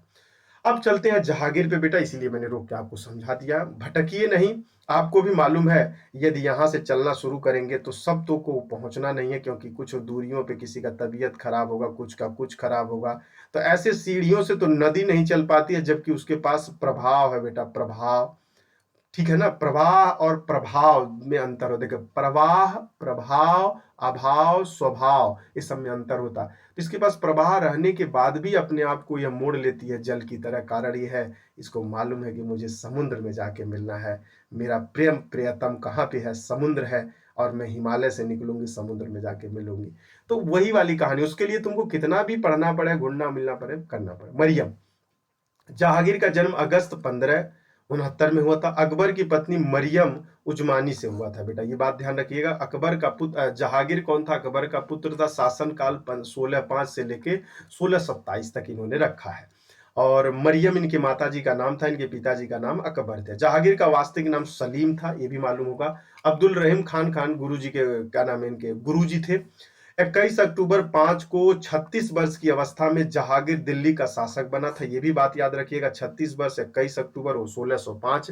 बात ये भी, राज अभिषेक नूरुद्दीन मोहम्मद जहांगीर बादशाह गाजी के नाम से आगरा किले में हुआ था। तो आगरा किले में जहांगीर जी का क्या हुआ था? राजा अभिषेक हुआ था। नूरुद्दीन मोहम्मद जहांगीर बादशाह गाजी के नाम से हुआ था। तो इतना बड़ा नाम याद करने की जरूरत है नहीं, बस याद रखिए। थोड़ा सा आपको भी मालूम होना चाहिए। हर चीज मेरे बच्चे, क्या नाम है, एग्जाम के लिए थोड़ी ना पढ़ा जाता है। हर खाना पेट भरने के लिए। चाउमीन, बर्गर, पिज्जा, बर्गर जो खाते हो, ये सबको पेट भरने के लिए खाते हो, इंजॉय के लिए खाते हो। तो इंजॉय के लिए भी पढ़ा करिए। और सही है, ये जो इंजॉय के लिए खाता है वही आनंद नहीं पाता, पेट भी भर जाता है। न्याय को सुव्यवस्थित करने के लिए जंजीर ए अदल की स्थापना करवाई थी। तो जंजीर ए अदल किससे संबंधित हो? तो ये बातें इतना सा याद रखिएगा। जंजीर में लगी घंटी को बजाकर कोई भी व्यक्ति न्याय के लिए बादशाह से गुहार लगा सकता था। गजब है भैया, इन्होंने अपने लेवल को मेंटेन किया था रे। गजब गजब गजब गजब। जहांगीर के पुत्र खुसरो ने पिता के विरुद्ध विद्रोह कर दिया था। गुरु अर्जुन देव से आशीर्वाद प्राप्त किया। इससे क्रोध होकर जहांगीर ने गुरु अर्जुन देव को इतने में मृत्यु दंड दे दिया था। गजब है भैया, देख रहे हैं ना। तो जहांगीर किससे, देखिएगा, जहांगीर के पुत्र खुसरो ने पिता के विरुद्ध कर दिया, पिता का विरुद्ध विद्रोह कर दिया, उसी के विरुद्ध ही विद्रोह कर दिया। और गुरु अर्जुन देव से आशीर्वाद ले लिया। और अर्जुन देव को 16 जून 1606 में मृत्यु दंड की सजा दे दिया। तो मृत्यु दंड की सजा किसको दिया गया था? अर्जुन देव को। अर्जुन देव क्यों है? खुसरो के क्या है? वो गुरु जी है। खुसरो कौन है? जहांगीर का पुत्र है। खुसरो को यह क्यों करना पड़ा? वो अपने ही पिता के विरुद्ध विद्रोह छेड़ दिया था। जहांगीर के शासनकाल में सप्ताह में गुरुवार तथा रविवार के दिन पशु हत्या पर प्रतिबंध था। गजब भैया, देख लीजिए भैया, रविवार और गुरुवार को क्या होना था? पशु बलि पर, बलि कह रहा, पशुओं का वो जो मार्केटों में काटा जाता है उसको क्या कर दिया था? इसने बंद करवा दिया था। जहांगीर के समय अहमदनगर का वजीर मालिक अंबर था। उसने गुरिल्ला युद्ध पद्धति की शुरुआत की थी। तो गुरिल्ला युद्ध पद्धति ध्यान रखिएगा, ये हमास जो है ना बेटा, ये हमास और इजराइल के बीच में चल रहा है। तो हमास गुरिल्ला युद्ध का बड़ा ही रणनीतिक और बड़ा ही कुशल माने जाते हैं। तो देख लीजिएगा कि पूछ ले कहीं गलती से। तो मलिक अंबर था, उसी ने ही गुरिल्ला पद्धति को कहाँ शुरू किया था? तो अहमदनगर का वजीर मलिक अंबर ने किया था। तो वो कौन कौन सा कहाँ था, ये भी बात याद है। 1611 में जहांगीर के मेहरू निंसा नूर जहां से विवाह हो गया। लो भैया, नूर जहां बेगम आ जाओ, अब आप भी आ गई। 11 में इसकी शादी हो जाती है। 1605 में इसका राजा अभिषेक आगरा में होता है। ध्यान रखें, नूरजहां के पिता को जहांगीर ने एतमाद उद दौला की उपाधि भी दे दी। लो भैया, अपने ससुर जी को उपाधि भी दे दिया इन्होंने। जहांगीर के दरबार में विलियम हांकिस और William pinch, sir Thomas Roe और एडवर्ड टैरो जैसे प्रमुख यूरोपीय यात्रा भी किए थे। ध्यान रखिएगा, ये सब सवाल अब मॉडर्न इंडिया में जा रहे हैं। जिसमें विलियम हॉकिंस 1608-11 में जहांगीर के राज दरबार आगरा में भेजे जाने वाला ब्रिटिश राजा जेम्स प्रथम का अंग्रेजी दूत था। मुगल राज दरबार में उपस्थित होने वाला पहला अंग्रेज था। कौन था? वो हॉकिंस था। तो 1608 में 1611 में जहांगीर के राज दरबार आगरा में भेजे जाने वाला तो ये बातें ध्यान रखिएगा। आगरा में भेजे जाने वाले, तो पूरी लाइन आपको बहुत अच्छे से पहले भी याद रहा होगा और जो गुरुजी ने पढ़ाया होगा वो भी बताए होंगे, और यहाँ पे क्लियर कट जवाब। देखो मतलब कितना कंसेप्ट से यार, मुझे भी मतलब बहुत बिलीव और बहुत अच्छा लग रहा है आपको पढ़ा के। इन सब बातों को समझाने के लिए बहुत सारी बातों को बीच बीच में उठा के लाना पड़ता है, लेकिन इसको समझाने के लिए मुझे कोई उदाहरण और एग्जाम्पल नहीं देना पड़ रहा। डायरेक्ट उनका काम उनका नाम, डायरेक्ट उनका काम और नाम, और एक भी कंटेंट इस कंसेप्ट से विचलित भी नहीं होने पा रहा है। जहांगीर ने ब्रिटिश राजदूत हॉकिंस को इंग्लिश खां की उपाधि दे दी थी और देकर अर्मीनिया की एक स्त्री से उसका विवाह करवा दिया था। जब मैं ही मॉडर्न इंडिया पढ़ा रहा था तो ये सब बातें आप लोगों से किया गया था। हॉकिंस ने देखो ये राजा के प्रति इतनी वफादारी थी कि मतलब ये आया है अपना व्यापारिक व्यवस्था लगाने, लेकिन इसने इंग्लिश खां की उपाधि भी ले ली, अर्मीनिया के एक स्त्री से अपना विवाह भी कर लिया। देखो कहाँ का रहने वाला अपने प्रशासन को संचालित करने के लिए अपनी महत्वाकांक्षी और अपने राजा और अपने जेम्स प्रथम का अग्रदूत बनकर जो अपने राजा के महत्वाकांक्षी को पूरा करने के लिए अपनी जिंदगी समर्पित कर दिया है। हम अपने माँ बाप के नहीं हो पाते हैं, हम अपने माँ बाप के लक्ष्य को पूरा नहीं कर पाते। एक समय तक होता है जो पूरा किया जा सकता है, एक समय ऐसा होता है कि नहीं किया जा सकता। वहां व्यवस्था नहीं है, वो मम्मी पापा भी समझते हैं। लेकिन अब एक छोटी मोटी नौकरी, मैं कहता हूँ आईएएस पीसीएस बनना आपके बस की बात तो नहीं है, तो माँ बाप उतना बड़ा सपना भी तो नहीं देख रहे हैं। लेकिन पुलिस दरोगा, ये सिपाही उपाही नौकरी करना, एक सरकारी जॉब लेना, ये कोई बहुत बड़ी चीज नहीं है। इतनी ज्यादा वेरिएशन है, इसमें आप अपना अचीवमेंट ले सकते हो। तो इसमें भी कितने लोगों को, लेकिन ये मालूम तो आपको जरूर है कि मैं फेल क्यों हो रहा हूं, मैं पास क्यों हो रहा हूं। अब मुझे जरूर मालूम है मैं पढ़ा क्यों रहा हूं और इसका उपयोग क्या करेगा और कितने लोग करेंगे, ये भी मुझे मालूम है। ये कितना लोग अभी तक बने हुए हैं ये मुझे पूरा मालूम है। आप ना लिखें और आप पूछ लीजिए तो मैं बताने को तैयार हूं कितने लोग यहाँ तक बने हुए हैं, और कितने लोग इसमें दोबारा तिबारा चौथा बार बनेंगे। और इतनी बार भागीदारी ले लेने के बाद आगे वाली सीढ़ी में थोड़ा सा भी शक शुबा सवाल नहीं रह जाता है। एक बार किसी को प्रपोज कर दो, फिर दोबारा उससे फोन मत करो, उससे बात मत करो, प्यार हो जाएगा। वो आपको आगे बढ़ाएगी, कभी आपसे बात करेगी, कभी प्यार करने के लिए दिन प्रतिदिन आपसे वार्तालाप हो। मैंने ये नहीं कहा कि वह प्यार आपका केवल लड़की और मेल और फीमेल के साथ ही हो। वह प्यार आपके अपने घर, जानवर, पुस्तक, माँ बाप, दुनियादारी सबसे हो सकता है, वो आप समझ रहे हैं। जहांगीर काल के शासन काल में मुगल चित्रकला में अपने चरमोत्कर्ष पर पहुंच गई थी। तो ध्यान रखिएगा, मुगल का जो चित्रकला था वो चरमोत्कर्ष किसके शासन काल में पहुंची थी, तो भैया जी के शासन काल में। जहांगीर के काल में मुगल चित्रकला स्वर्णिम युग कहा जाता है, इसीलिए तो कह रहा है कि वहां तक पहुंच गई थी। स्वर्णिम युग कब कहा जाएगा, इसी में कहा जाएगा। उस्ताद मंसूर और अबुल हसन जहांगीर के समय सर्वोत्कृष्ट चित्रकार थे। तो ध्यान रखिएगा, अबुल हसन और उस्ताद मंसूर जो थे वो कौन थे मेरे बच्चे, जहांगीर काल के चित्रकला के स्वर्णिम युग के क्या थे, वो सर्वोत्कृष्ट चित्रकार थे। किसके समय थे, तो जहांगीर के।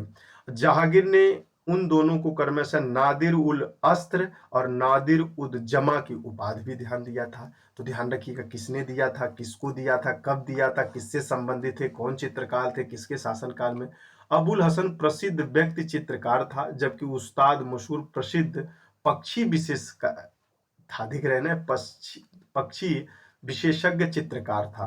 तो ये बातें याद रखिएगा, कौन कौन सा, देखिए मशहूर साहब पक्षी विशेषज्ञ चित्रकार थे, अबुल हसन व्यक्ति चित्रकार था। तो अब दोनों तो प्राकृतिक और दोनों को मिला लिया। शेख अली सलीम चिश्ती का मकबरा उत्तर प्रदेश के फतेहपुर में स्थित है। ये तो आपको स्पेशल में भी मिल जाएगा, खासकर तो आपको ज्यादा से ज्यादा यहीं पे शेख सलीम चिश्ती का मकबरा उत्तर प्रदेश में मिल जाएगा, ठीक है ना। शेख सलीम चिश्ती, शेख सलीम चिश्ती, ठीक है। 1626 में महावत खान ने जहांगीर के विरुद्ध विद्रोह छेड़ दिया था। विद्रोह छेड़ने वाले व्यक्ति का नाम, कब छेड़ा था ये भी याद रखिएगा।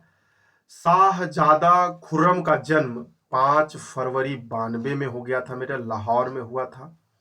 कश्मीर का शालीमार्ग और निशांत बाग जहांगीर ने ही तैयार करवाया था। जहांगीर ने फारसी भाषा में अपनी आत्मकथा तुजूक ए जहांगीरी लिखा था।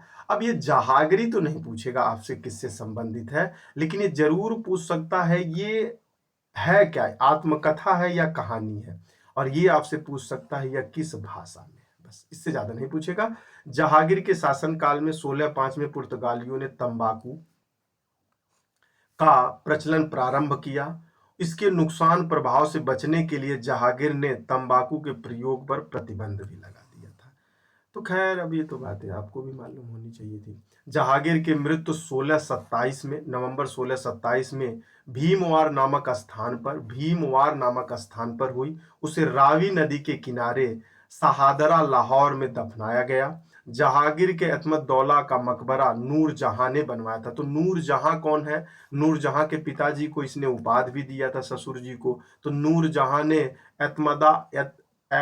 एतमादौला मकबरा का निर्माण भी करवाया था। जहांगीर तथा एतमदा का मकबरा का नूरजहां ने बनवाया था। तो बातें समझ में आ गई आपको। चलें आगे बढ़े। शाहजहां, फिर से आगे शाहजहां, शेरशाह सूरी आपने पढ़ा। अब 27 से 58 तक बढ़ेंगे। कब से? वास्तविक नाम क्या था? तो खुर्रम था, खुर्रम खुर्रम, फरवरी 28 में, ठीक है ना, में शाहजहां अबुल मुजफ्फर शफाउद्दीन मोहम्मद साहिब किरण एसानी की उपाधि धारण किया। भैया इन सब के ननवा में ननवा में कह रहे हैं, नमवा में मेरा भी प्रोनाउंसिएशन बिगड़ जाता है भैया, क्या करें, अब नहीं हो पा रहा है तो अब इससे ज्यादा हम नहीं करते, और खास बातें हम लिख नहीं रहे हैं। और जब लिखते तो बोलते तो थोड़ा बहुत लंबा समय लगता कि नहीं लगता। लेकिन ये बिल्कुल पीपीटी में लगा हुआ है, यदि अबुल मुजफ्फर शहाबुद्दीन मोहम्मद साहिब किरण ए सानी की उपाधि धारण की, तो अब ये गद्दी पर बैठा। यदि इतना बड़ा लिखने लगूँ ना तो मुझे खुद कितना टाइम लगेगा, और आप जब अपने बुक में उतारोगे तो देखिए कितना समय बर्बाद हो जाएंगे। ये होता है तरीका इस समय।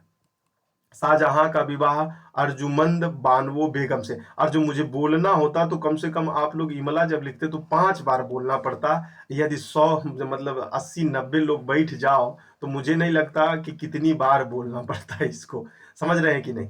तो चलिए, अर्जुमंद बानो बेगम को मुमताज महल के नाम से जाना जाता है, शाहजहां का विवाह के अर्जू मंद है बेटा, बानो बेगम किसकी वाइफ थी ये?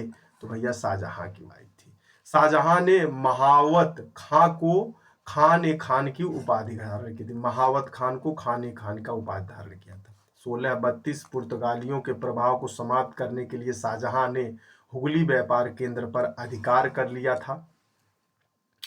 सिख के छठवें गुरु जो थे गुरु गोविंद सिंह, शाहजहां से संघर्ष भी हुआ था।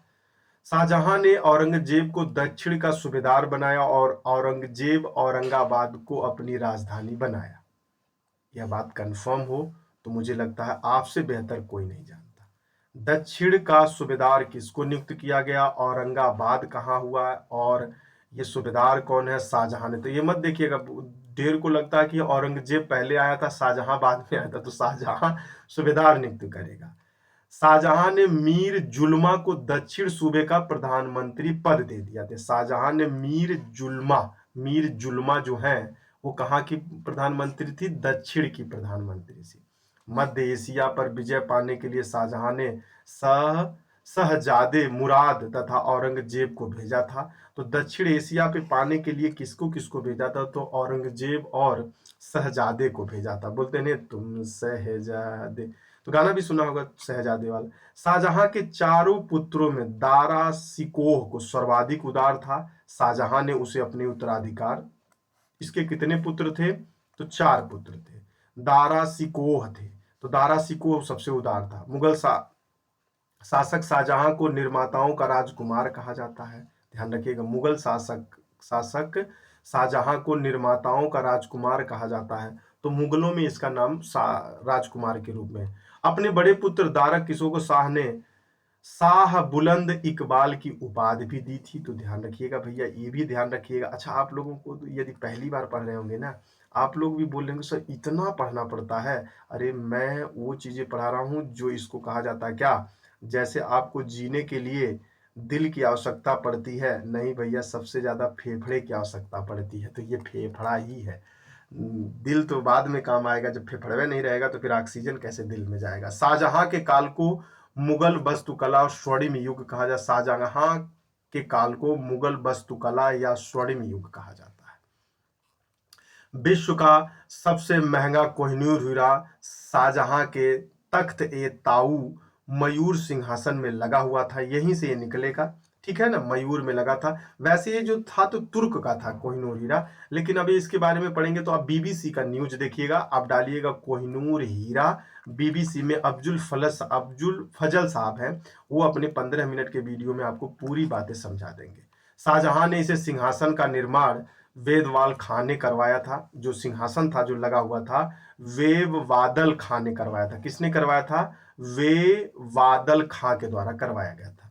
दिल्ली स्थित लाल किला, जामा मस्जिद तथा आगरा स्थित विश्व प्रसिद्ध ताजमहल शाहजहां ने बनवाया था। ये भी तो आप लोगों को बहुत अच्छे से ही मालूम है, इसमें तो मुझे नहीं लगता कि आपको बताने की जरूरत पड़ेगी।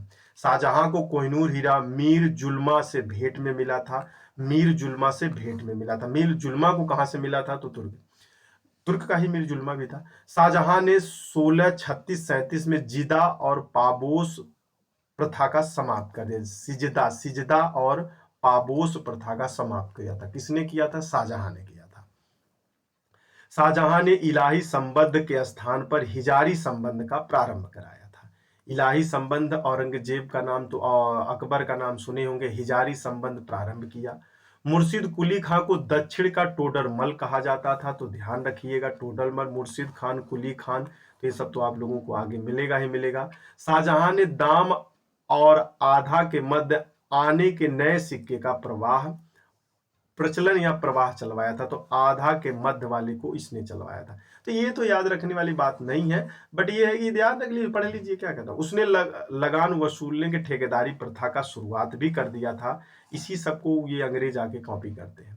शाहजहां के शासनकाल में 20 वर्ष का इतिहास अब्दुल हमीद लाहौरी ने पादशाहनामा में लिखा था। तो ध्यान रखिएगा भैया, 20 वर्ष का इतिहास अब्दुल हमीद लाहौरी के द्वारा फादशाहनामा में लिखा है।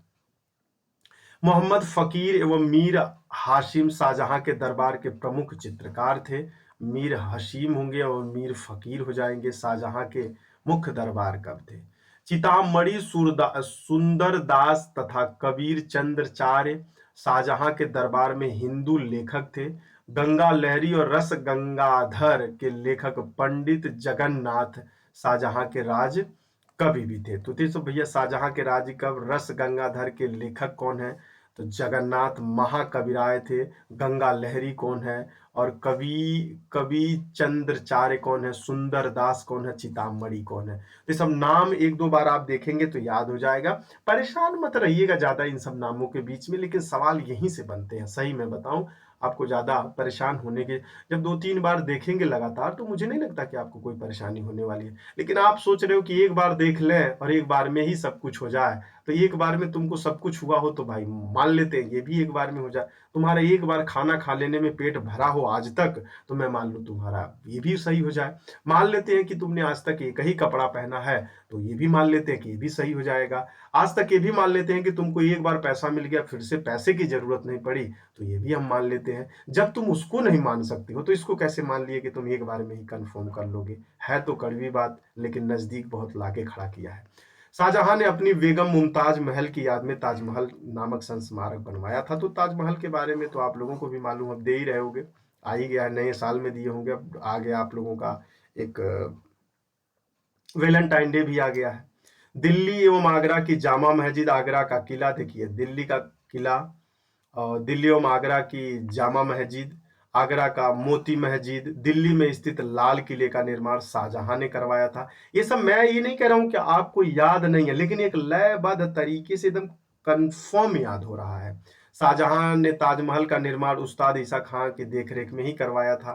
तो ये भी नाम आप लोगों को बहुत पहले करवाया था। उस्ताद खान लाहौरी ने इसका नक्शा तैयार किया था। उस्ताद अहमद लाहौरी ने, ये तो सवाल पूछ चुका है आपके क्या नाम, यूपी पुलिस में ही पूछ चुका है, किसने तैयार किया था? तो उस्ताद अहमद लाहौरी ने किया था।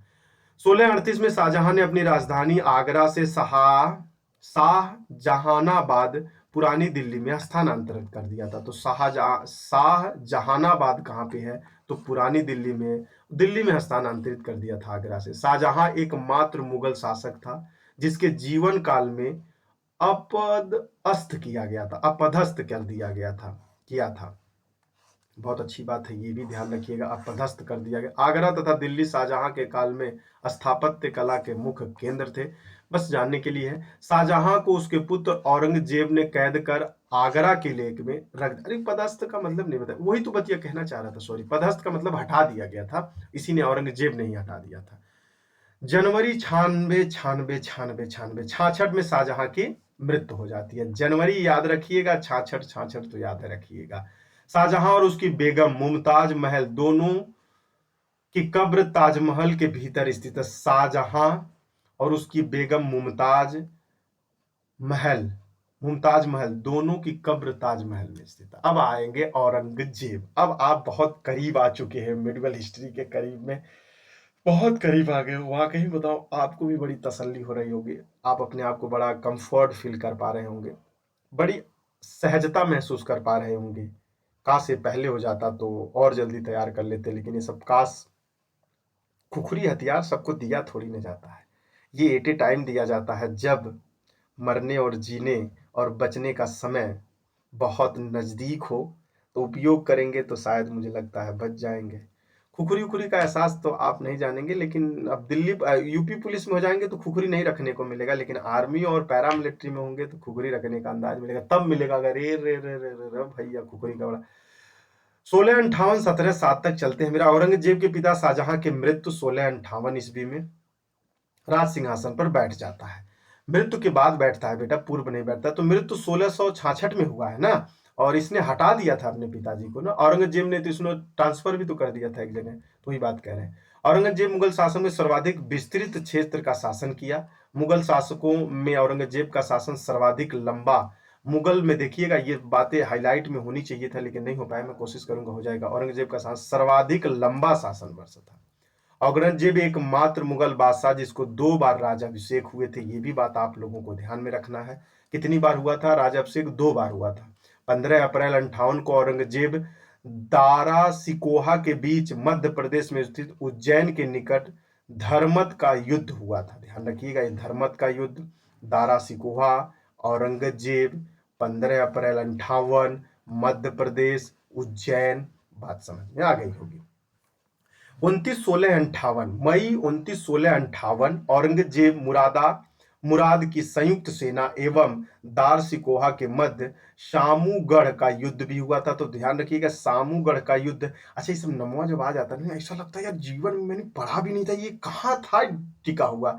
अभी तक तो मेरे गुरुवर ने यही पढ़ाया जो यूट्यूब वाले होते हैं, और जो 150-200 वाला क्लास है। अरे भाई 150-200 में कौन इतना मेहनत करेगा यार, बस अब तक तो ये खत्म हो जाना था, लेकिन इतना मेहनत करना, इतना। अब वो आपको वही बताएंगे, लाल किला किसने बनवाया, आगरा का किला किसने बनवाया, शाह कौन थे, मुमताज कौन थे, हिमायू कौन थे, औरंगजेब कौन थे, बस हो गया खत्म।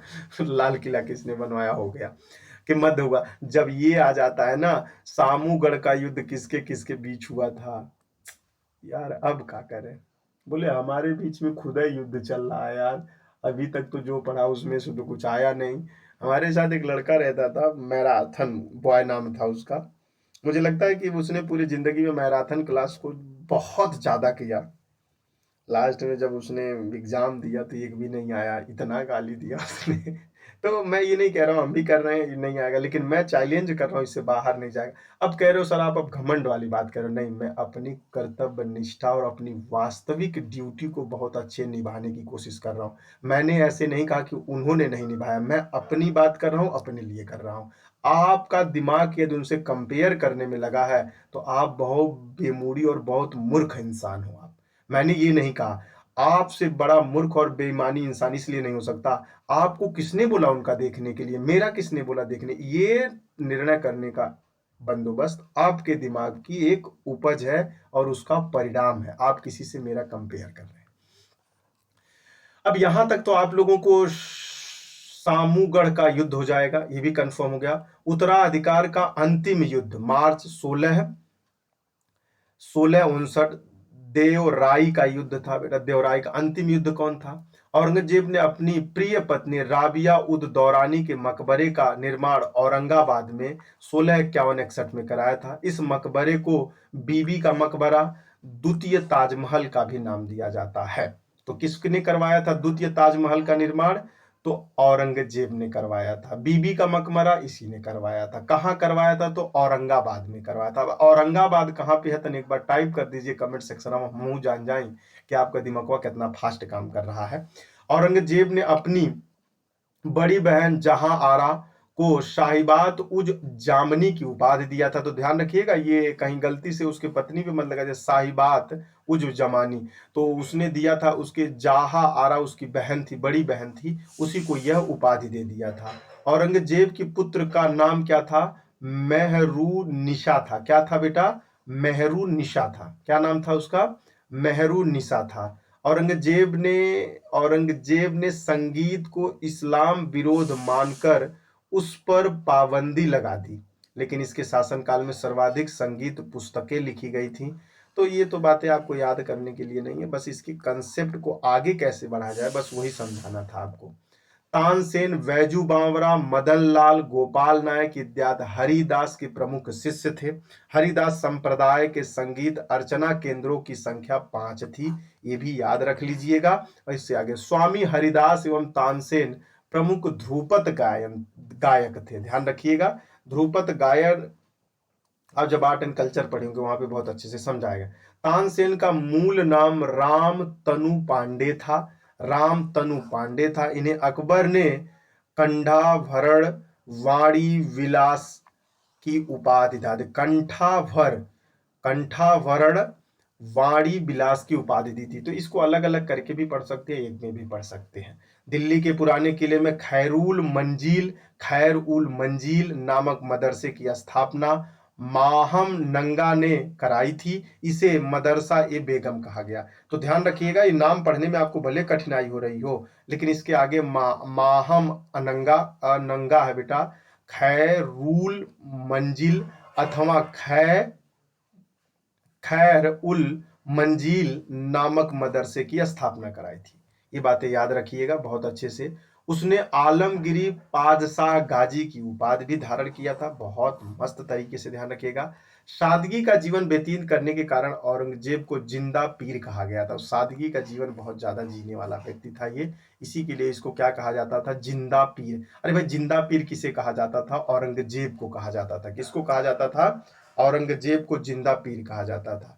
औरंगजेब के राज दरबार में सर्वाधिक हिंदू सेनापति कितने थे? तो 31.6% थे। क्या थे बेटा? 31.6% थे। औरंगजेब एक कुशल बीड़ा वादक भी था। बीड़ा वादक था। नस्तालीक फारसी लिपि लिखने में पूर्ण निपुण था। नास्तलिक बेटा फारसी छोड़ दीजिए, इतना ही पढ़ना है। आर्थिक कारण जैसे जागीरदार व्यवस्था, मनसबदार व्यवस्था, धार्मिक नीति के कारण औरंगजेब के शासनकाल में अनेक विद्रोह हुए। विद्रोह में जाट विद्रोह, सतनामी विद्रोह, राजपूत विद्रोह प्रमुख होंगे। मराठों को नियंत्रित करने का उद्देश्य से औरंगजेब 1686 में बीजापुर तथा 1687 में गोलकुंडा का अधिकरण किया था। तो ये ध्यान रखिएगा, मराठों के नियंत्रण, मराठा भी बढ़ेंगे ना, अब मराठा का नंबर आने वाला है, ध्यान से रखिएगा। मराठा भैया लोग आने वाले हैं, महाराष्ट्र वाले। तो औरंगजेब 1686 और 1687 में गोलकुंडा और बीजापुर को अधिग्रहण किया गया था। विभिन्न क्षेत्रों में होने वाले विद्रोह से परेशान होकर 1689 में औरंगजेब जजिया कर लागू कर दिया था। तो जजिया कर किसके विद्रोह में परेशान होकर लगाया था? तो कब लगाया था? तो उसने अभी लगाया था। ठीक है। औरंगजेब ने इतिहास लेखन में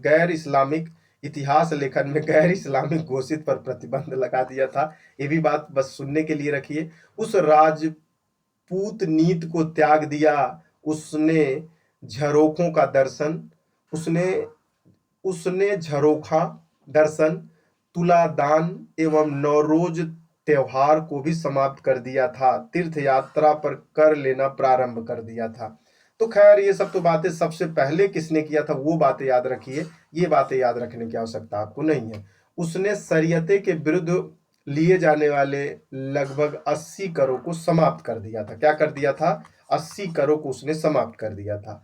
औरंगजेब के शासनकाल में स्थापत्य कला का ह्रास हो गया था। ध्यान रखिएगा, स्थापत्य कला का ह्रास किसके शासनकाल में हुआ था? तो औरंगजेब के शासनकाल में होता। उसने बीबी का मकबरा औरंगाबाद, दिल्ली में लाल किले के मोती मस्जिद का निर्माण कराया था। तो किसने करवाया था? तो औरंगजेब ने करवाया था। 1607 ईस्वी में औरंगजेब की मृत्यु हो गई। 1607 में औरंगजेब की मृत्यु हो जाएगी। उसका मकबरा अहमदनगर महाराष्ट्र में स्थापित किया जाएगा। इतनी बातें आपको इतना बेहतर याद हो तो मुझे नहीं लगता कि आपको परेशान होने की जरूरत है। अब ये हो गया पूरा का पूरा कल्याण। फर्रुखसियार इख्तियार के बारे में मैं बात करने वाला नहीं हूं। जब मैं बात करूंगा आप लोगों को ब्रिटिश सरकार 1607 में जब प्लासी की बात की जाएगी, मुर्शिद कुली खां, अली वर्दी खां और ये सब जब हम बात करेंगे तो वहां क्रिस्टल क्लियर आपको बात रख देंगे, ठीक है ना। मुगल शासन व्यवस्था, अब आ जाएंगे मुगल वाले पे, देख लीजिएगा आप लोग। अब किसके बाद आ गए बेटा? मुस्लिम के बाद अब मुगल सम्राट आ जाएगा। मुगल सम्राट के बारे में, मुगल शासन प्रणाली भारतीय विदेशी प्रणाली सम्मिश्रण बनी हुई थी। बातें ध्यान से रखिएगा, गलती मत करिएगा। भारतीय वातावरण में अरबी और फारसी प्रणाली थी। मुगल आ गया, फारसी मुगल नहीं, मुगल तो है ही है, सॉरी मुगल आ गया, मराठा आने वाला था, तो मेरे ध्यान में मराठा चल रहा था, सॉरी इसके लिए। मुगल शासन व्यवस्था कैसी थी तो वो बता रहे हैं, मराठा इसके बाद आएंगे ना, सॉरी। मुगल प्रशासन प्रणाली विदेशी प्रणाली सम्मिश्रण व्यवस्था थी और यह वातावरण अरबी और फारसी प्रणाली से थी। फारसी मुगल काल की राजभाषा थी। फारसी मुगल काल की फारसी भाषा से दरबार में सर्वश्रेष्ठ स्थान प्राप्त था। मुगल काल में फारसी भाषा की दो शैलियां थी, एक भारतीय थी और एक ईरानी थी। शैली का विकास हुआ। अबुल फजल भारतीय शैली के प्रवर्तक माने जाते हैं। यह बात यहाँ के लिए नोट करके रखिएगा। बाबर से लेके औरंगजेब तक सभी मुगल शासकों ने फारसी भाषा साहित्य का संरक्षण किया है। ये भी बात आप बहुत क्रिस्टल क्लियर रखिएगा, बहुत बढ़िया कंसेप्ट है, याद होना चाहिए। शासन का प्रधान बादशाह था, वह प्रधान सेनापति, न्याय व्यवस्था, सर्वोच्च अधिकारी, इस्लाम का संरक्षण, जनता का आध्यात्मिक नेता, शासक ही होता था। अबुल फजल के अकबर कालीन मुगल राजस्व सिद्धांत को स्पष्ट व्याख्यान आईना अकबरी में मिलता है, तो ये तो नहीं जरूरी है। बादशाह अकबर राजतंत्र को धर्म और संप्रदाय से ऊपर मानता था। उसे रूढ़िवादी इस्लामी सिद्धांत के स्थान पर सुलेह ए कुल की नीति अपनाई थी। तो सुलेह ए कुल की नीति कैसे अपनाई जा रही है, किसे कहा जाता है, संप्रदाय क्या होता है, किसने अपनाया था, तो यह अकबर की बात आपको याद होनी चाहिए, ठीक है ना। मुगल शासन सैन्य व्यवस्था पर आधारित एक केंद्रीय व्यवस्था थी जो नियंत्रण संतुलन पर आधारित थी। मंत्री परिषद को विजारत कहा जाता था, तो ये भी बात याद रखिएगा। मुगल काल में विजारत किसे कहा जाता था, तो ये शब्द है, शब्दवय के अर्थ से पूछ लेता है। बादशाह के बाद शासन प्रबंधन करने वाले सबसे बड़ा राज कर्मचारी वकील होता था और ये वकील ए मुतलक था और बाद में इसे वजीर कहा जाने लगा और इसी मंत्रियों को नियुक्त और पदचिन्हित करने का अधिकार होता था। तो वजीर किसे कहा जाता था मुगल बादशाहों में और वकील किसे कहा जाता था, कैसे परिवर्तन हो रहा है, ये भी बात आपको मालूम होना चाहिए। आर्थिक विषयों में दीवानी या मंत्री, वित्त मंत्री बादशाह का प्रतिनिधित्व था। वो शाही खजाने का प्रबंधन और उसकी जांच करने का, तो मैं मीर बख्शी सेना के राजकीय नियमों को जारी करता था। तो मीर बख्शी क्या होता था बेटा, तो याद रख रखिएगा। तथा घोड़ों को दागने तथा मनसबदारी अधिकार को रहने वाले सैनिकों की संख्या निश्चित करता था मीर बख्शी। प्रधान काजी कौन होता था? प्रधान काजी प्रधान न्यायाधीश होता था। वह फौजीदारी मुकदमों का मुस्लिम विद्वान के अनुसार फैसला करता था। प्रधान संद्र कौन था बेटा? संद्र धार्मिक, धन संपत्ति तथा दान विभाग प्रधान होता था। बादशाह के परिवार, उसके महल, उसकी व्यक्तिगत दैनिक आवश्यकताओं की पूर्ति को देखभाल मीर ए शमा करती थी। तो ये सब वर्ड है, वर्ड, इसी को कहा जाता है मुगल वैकेबलरी। ध्यान रखिएगा, मुगल वैकेबलरी किसे कहा जाता है, तो इसी को कहा जाता है। ऐसा मत कर दीजिएगा कि सर इसको छोड़ दें, अरे भाई यही तो अब सवाल बनने वाला है। बोलेगा कि मतलब प्रधान सत्र किससे संबंधित था, तो ये धर्म से संबंधित था, डायरेक्ट पूछेगा। नगर के शासन का प्रमुख कौन होता था, तो कोतवाल होता था, जो कोतवाली अभी भी। ग्राम प्रधान खुद मुकदम चौधरी या कुछ भी होते थे, तो ग्राम प्रधान वाला। मुगल सेना 5 भागों में विभाजित होती थी। मुगल सेना कितने विभागों में विभाजित होती थी? 5 सेना में। पहला पैदल, घुड़सवार, तोप खाना, हाथी और जल सेना शामिल होती थी। ये पूरा नाम याद रखिएगा, अब इससे ज्यादा बचने की कोशिश मत करिएगा, वरना इतना बच जाओगे कि कोई छूने से भी डर जाएगा तुमको। दीवान का मतलब होता आय विभाग होता था। काजी का मतलब न्याय विभाग। मीर बख्शी का नाम सेना तथा वेतन विभाग। सर्द का नाम दान देने का विभाग। खान सामा का बाद शाही परिवार प्रबंधन था। मुशरीफ का राज सचिव नाम था। मुहतासिब का नाम प्रजा के चरित्र था। मीर अतीस तोपखाने का निरीक्षक था। ये तो आपको शॉर्ट नोट में मैंने बता दिया यहाँ पे, और उसके बारे में ऊपर चर्चा भी कर दिया है। जब आपको समय मिलेगा तो इन सब बातों को आप पढ़िएगा। समय नहीं है तो डायरेक्ट एक बार तो पढ़ लीजिए, जब एक बार वीडियो देखो, जब इनको हम बात करेंगे तो यहाँ पे वीडियो अपना भगा भगा के देखने की कोशिश करिएगा, ठीक है ना। मुगल कालीन प्रांतीय प्रशासन, सूबेदार कहाँ था, दीवान क्या होते थे, सदर काजी क्या होता, बख्शी क्या होता था, कोतवाल क्या होता था, ये भी बात आप लोगों को बहुत अच्छे से मैंने ऊपर बता दिया है। मुगल कालीन सेना संगठन मनसबदार प्रथा कहलाती थी। तो मनसबदार प्रथा सेना संगठन से संबंधित, ये सब तो बतिया ऊपर बता ही दिए हैं, लेकिन मुझे लगता है कि एक दो बार, जब तक देखो कितनी बार इस बातों को बताया जा रहा है, और ये सवाल आप मानोगे नहीं इतनी बार पूछा जा चुका है, फिर भी पूछा जाएगा। द्वीप अस्पा मनसबदार होता था, जिसे निर्धारित घुड़सवार के साथ घोड़े रखने पड़ते थे। तो ये ध्यान रखिएगा वह कौन होता था। मनसबदार प्रणाली के अंतर्गत 33 वर्ग होते थे। तो यह वर्ग की बात याद रखिएगा, ये सब आपको नहीं मिलेगा, कहीं भी खोजते रहिए, यदि मिल जाएगा तो बताइएगा, हम भी संपर्क करेंगे। सी अस्पा वह मनसबदार होता है जिसे दुगुने घोड़े रखने पड़ते थे। सी अपसा दी अस्पा, ये सब मनसबदारी प्रथा की शुरुआत जहांगीर के शासन काल में हुई थी। ये भी बात आपको पहले भी मालूम था। अकबर ने अपने शासनकाल में 40 वर्ष जात सवार जैसी दोहरी व्यवस्था को लागू किया था।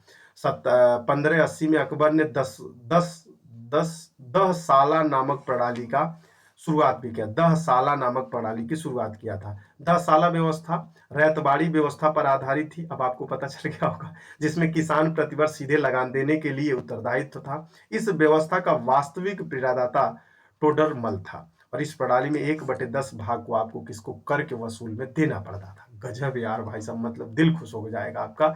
मुगल काल के कृषक 3 वर्ग, खुद कास्त, पाही कास्त तथा मुजीरीन विभाजित थे। मुगल काल के कृषक 3 वर्ग कौन कौन से थे, तो ये डायरेक्ट पूछेगा। खुद कास्त क्या है, किसान से संबंधित है। और ये पूछ लेगा कृषि के, मुगलों के कृषि के 3 वर्ग थे, तो निम्नलिखित में से कौन सा वर्ग था, बता दिए। भूमि कर के आधार पर मुगल काल में भूमि विभाजन 3 भागों में सा था। तो एक पहला था खालसा भूमि, जिसको शाही भूमि कहा जाता है, जहागीर भूमि और सयूर गाल भूमि कहा जाता है। ये सब तो नाम आप जीवन में भी नहीं पढ़े होंगे। टोडरमल ने 1571 में खालसा भू राजस्व की नवीन प्रणाली जब्ती प्रारंभ की थी। जब्ती प्रणाली प्रारंभ की थी, तो ध्यान रखिए, नवीन प्रणाली जब्ती प्रारंभ की थी। जब्ती देखिए, कामा लगना चाहिए था, नीला। जब्ती प्रणाली किससे संबंधित थी, तो भूमि के कर से संबंधित थी, लेकिन ये किसके लिए था, वो शाही भूमि के लिए था, खालसी भूमि जो सबसे ज्यादा उपजाऊ थी। औरंगजेब के शासनकाल में भू राजस्व के लिए न कन कनकूत या नशक प्रणाली को अपनाया। इस व्यवस्था में भू राज राशि को उपज आधा कर दिया गया, एक प्रकार से ठेकेदारी कर दी गई थी। एक या ठेकेदारी थी, कौन था, कनकूत या नशक प्रणाली। नशक प्रणाली किसने शुरू किया था, तो यदि कनकूत प्रणाली किसने शुरू किया था, ये भी मालूम हो गया। सूर्य की गणना पर आधारित इलाही संबंध का प्रारंभ अकबर ने करवाया था।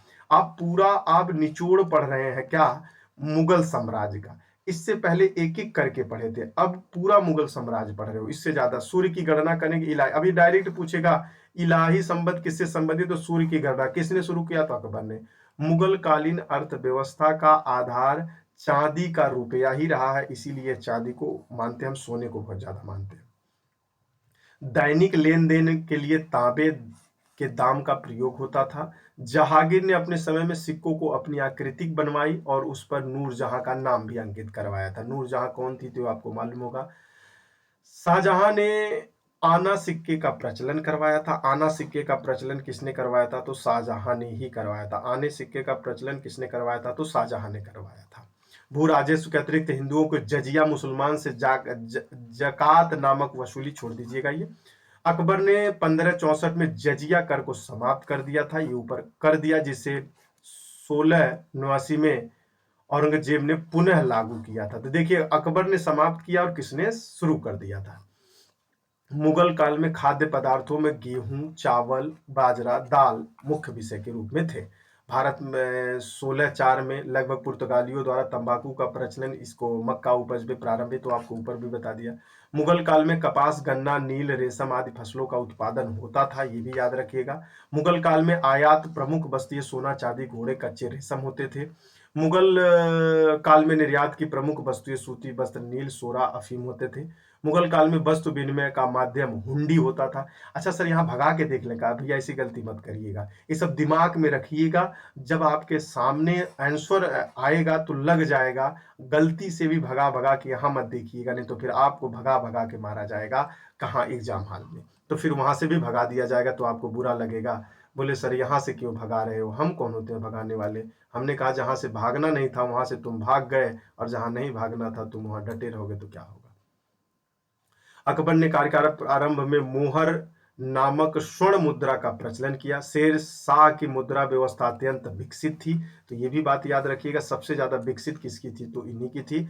जहांगीर ने निशार नामक सिक्का का प्रचलन किया था। तो निशार नामक सिक्का का प्रचलन किसने किया था, तो जहांगीर ने किया था। यह रुपया के चौथाई भाग के बराबर होता था। अब आ जाइए मुगल कालीन निर्माण के बारे में, ये आपको और शॉर्ट में प्राप्त कर देंगे। तो आपको बस मैं पढ़ नहीं रहा हूँ, बाबरी मस्जिद, पानीपत आपको पता ही होगा, बाबर सेनापति मकबरे, जामा मस्जिद, दीन पना, आकरा, किला ये कुहाना, पुरान किला, शेर शाह का मकबरा, फतेहपुर, ये सब तो आपको मैंने बहुत अच्छे से ऊपर भी बता दिया। लेकिन आगरा का किला, जोधाबाई, बीरबल का महल कहाँ पे है, बीरबल महल, जामा मस्जिद, बुलंद दरवाजा, पंच महल, हवा महल, ये सब बातें याद हो गए। शेख अलीम चिश्ती मकबरा, शीश महल, खास महल और मोती मस्जिद, ताजमहल, जामा मस्जिद, दीन आम हो जाएगा, बादशाही मस्जिद हो जाएगा। तो कहाँ कहाँ पे है ये भी याद रखिएगा, कहाँ कहाँ पे है ये याद रख लीजिएगा, और कहाँ पे है ये याद रख लीजिएगा। सही बताओ, ये सब चीजें आपको एक एक डेढ़ डेढ़ घंटा के बाद पता चलता है, पहले इसके बारे में पूरी चीजें जानकारी मिल गई। मुझे पढ़ा के बहुत खुशी है, तो आपको पढ़ के भी बहुत खुशी होगी। इसके बारे में प्लीज मेंशन करिएगा कि आपको यह वीडियो कितना अच्छा लगा। मैं आपसे रिक्वेस्ट करूंगा, उन तक लोगों तक पहुंचाइए जो जग भ्रमित होके मन भ्रमित किए हैं, जो अपने लक्ष्य पथ प्रदर्शक पे नहीं जी पा रहे हैं। प्लीज आपसे रिक्वेस्ट है, क्लास के बारे में लिखिए। और दूसरी बात है, कितना बेहतर तरीके से आप पढ़े हैं उसके बारे में लिखिए, कितनी बार पढ़ रहे हैं उसको भी मेंशन करने की कोशिश करिएगा, जिससे मुझे बड़ा उत्साह मिलेगा कि ऐसे भी लोग हैं जो बातों को बहुत ही दृढ़ संकल्पित होकर पास और ले रहे हैं। कुछ लोगों को तो कोई फर्क नहीं पड़ता। खैर, उनके ना रहने न रहने से, हमारे ना रहने रहने से, जहां जिसकी इज्जत ना हो वहां कोई उपयोगिता नहीं, वहां जाना उचित नहीं है। ये सब बातें आप लोगों को इसलिए बताया जा रहा है कि आप खुश रहिए। मुगल के प्रमुख साहित्य के बारे में बता दीजिए सर। ये जो पीडीएफ खोले हैं ना, तो आपको तो मतलब भाव विभोर कर देगा सर, मानना पड़ेगा, इतना गजबे रहा लास्ट में। मुगल काल के प्रमुख, बाबरनामा, बाबर जी, हिमायूनामा, गुलबंद, अकबरनामा, अबुल फजल, तुजुक ए जहांगीर, जहांगीर के द्वारा, ताकत ए मकबरी, निजामुद अहमद, पादशाहनामा, अब्दुल अहमद लाहौरी, फुतुहात या आलमगिरी, ईश्वरदास नगर, मंजब उल बहरीम, दार सिवा, तो सिकोहा, ये सब बातें ऊपर हमने किया है। लेकिन ये क्या लय है, इस बातों को अब बोल नहीं पा रहे हैं हम, मतलब मेरे पास कुछ ऐसे भी नहीं है जो आपको बता दें। अब ये तो आप लोगों ने पढ़ ही लिया होगा, थोड़ा सा बड़ा कर दीजिए सर, लीजिए। बाबर, हुमायूं, अकबर, जहांगीर, शाहजहां, औरंगजेब, दौलतबाद, आगरा, शाहजहां, सिकंदरा, दिल्ली, काबुल। वर्तमान में मकबरे कहाँ है, शासक कहाँ पे। अभी देख लीजिएगा प्रसिद्ध नाम कौन कौन से है। औरंगजेब के जिंदा पीर कहा जाता है ये सब आप लोग जिंदा पीर कहा जाता है। जहादार शाह को, फरुख सियार को, रुफदाल को, मोहम्मद शाह, अब्दुल महसन इनको, जफर, साहिर, रंगीला, कठपुतली, घृणित, लपटा, मूर्ख, ये सब आपको पता होना चाहिए भैया। सवाल तो यही है। सिखों के उदय के बारे में अब हम चलते हैं। अब यहाँ के बाद हम लोग चले जाएंगे बेटा मराठों पे। तो ये सारी बातें आपको बहुत क्रिस्टल क्लियर हो गया होगा। होपफुली आपको भी विश्वास होगा, इससे ज्यादा नहीं होना चाहिए। सिख के बारे में चलिए पढ़ लेते हैं। सिख धर्म के संस्थापक गुरु नानक दास थे, तो आपको भी मालूम है। मुगल बादशाह अकबर ने सिख के चौथे गुरु गुरु रामदास को 500 ईस्वी में बीघा भूमि दान दिया था। कितने? 500 बीघा का भूमि दान दिया था। यही पूछा हुआ भी सवाल है। 1604 में सिखों के पवित्र ग्रंथ आदि ग्रंथ है बेटा का संकलन सिखों के 5वें गुरु अर्जुन देव द्वारा किया गया। इन्होंने मनसब प्रथा चलाई जिसके अनुसार सिखों ने अपनी आय 10वां भाग गुरु को देना पड़ा। अब ये अर्जुन गुरु जी का नाम आप लोगों को पता हो रहेगा, किसका बेटा, किसका विद्रोह, किसको, अर्जुन जी को मृत्यु दंड। अब आपको मालूम हो जाए तो मुझे लग रहा है कि आप बहुत ही अच्छे तरीके से पढ़े हैं। तो जहांगीर के राजकुमार खुसरो की सहायता करने, अरे लिखा भी है यार, तो ये तो बात ही आपको भी मालूम हो गया। औरंगजेब द्वारा गुरु तेग बहादुर दिल्ली के मृत्यु दंड दे दिया गया था, तो ये भी आपको मालूम होना चाहिए। सिख के 10वें अंतिम गुरु गोविंद सिंह महाराष्ट्र के नांदेड़ में एक अफगान सरदार की हत्या कर दी गई थी। गुरु गोविंद सिंह 1699 बैसाखी के दिन आनंद साहिब में खालसा पंथ की स्थापना किया था। अब ये ध्यान है कि गुरु नानक, गुरु अंगद, गुरु अर्जुन क्या क्या किए थे मेरे बच्चे, तो ये सब याद रखिएगा। इनसे ज्यादा आपको भी मालूम है कुछ पूछा नहीं जाता है। यदि पूछा भी जाएगा तो हम जब धार्मिक सामाजिक धार्मिक आंदोलन पढ़ाएंगे तो वहां पे इनके 5 सब बता देंगे, वहां पे आप परेशान नहीं है। ये मराठा के बारे में आ जाइए। यहीं से आपको बस 10 से 15 मिनट बना रहना पड़ेगा। 11वीं यूनिट पे हम लोग आ चुके हैं। यहाँ के बाद ये समाप्त हो जाएगा, तो आपका मिडवल हिस्ट्री पूरा का पूरा क्या हो जाएगा? अंतम गंतम स्वाहा। मराठा किसके बाद आ रहे हैं तो आपको मालूम होना चाहिए। मराठा किसके बाद आ रहे हैं मेरे बच्चे? मराठा किसके बाद आ रहे हैं? मराठा मुगलों के बाद आ रहे हैं। मराठा आ जाएंगे, मुगलों के बाद मराठा आ जाएंगे। इन्हीं के बाद अब अंग्रेज आ जाएंगे। आप आधुनिक भारत इतिहास में अब प्रवेश करने के लिए तैयार हो गए। भारतीय इतिहास में मराठा राज्य का गठन क्रांतिकारी घटना रही है, ये जानने के लिए बस ऐसे ही। शिवाजी के पिता शाहजी भोसले अहमदनगर राज्य में प्रधानमंत्री थे। शाहजहां ने 1633 में अहमदनगर अधिग्रहण कर लिया। इसके पश्चात शाहजी बीजापुर राज्य के शासक आदिल शाह के दरबार चले गए। 17वीं सदी में छत्रपति शिवाजी ने पश्चिम भारत में राष्ट्रीय राज्य के रूप में मराठा साम्राज्य का नींव रख दिया था। इतनी बातें तो आपको पहले भी पता होंगी, लेकिन इतने लय और क्लियरिटी से नहीं याद रही होगी, क्योंकि जब टीचर बताता तो भूल गई होगी। लेकिन अब ये भूलने वाली बात नहीं। अब शिवाजी आ जाएंगे। शिवाजी किसे कहते हैं तो आप लोगों को पता है। शिवाजी का जन्म 1627 पूना निकट शिवनेर दुर्ग में हुआ था। शिवाजी के पिता का नाम क्या था? शाहजहां भोसले साहब था। माता का नाम जीजाबाई था, ये भी मालूम होगा। शिवाजी ने 1643 अपने पिता पूरे जहांगीर को प्रशासक के रूप में संभाला। शिवाजी का सर्वाधिक प्रभाव संरक्षक गुरु ददोज कोंडदेव का था बेटा। शिवाजी पर सर्वाधिक प्रभाव किसका था? संरक्षक गुरु दादोजी कोंडदेव थे। कोंडदेव थे। समर्थक रामदास शिवाजी के आध्यात्मिक गुरु थे। समर्थक रामदास शिवाजी के आध्यात्मिक गुरु थे। समर्थन रामदास ने ही मराठा धर्म प्रतिपादित किया था। ध्यान रखिएगा, मराठा धर्म किसने प्रतिपादित किया था? रामदास ने किया था। शिवाजी के आध्यात्मिक गुरु वही थे। तो इन्होंने संत नामदेव, समर्थन रामदास एवं छत्रपति शिवाजी के क्या थे बेटा? यही कौन थे? समकालीन थे। शिवाजी ने सर्वप्रथम 1646 में तोरण किले का पर अधिकार किया था। शिवाजी ने सर्वप्रथम कहां पे अधिकार किया था? तोरण किले पर अधिकार कर लिया था। 1657 में शिवाजी ने पहली बार मुगलों से युद्ध किया था। मुगलों से, मराठा मुगलों से जो ऊपर था, मुगलों को कैद से भगाने के समय शिवाजी आगरा नगर के जयपुर भवन नजरबंद थे। 1664 में शिवाजी ने सूरत को प्रथम बार लूट लिया।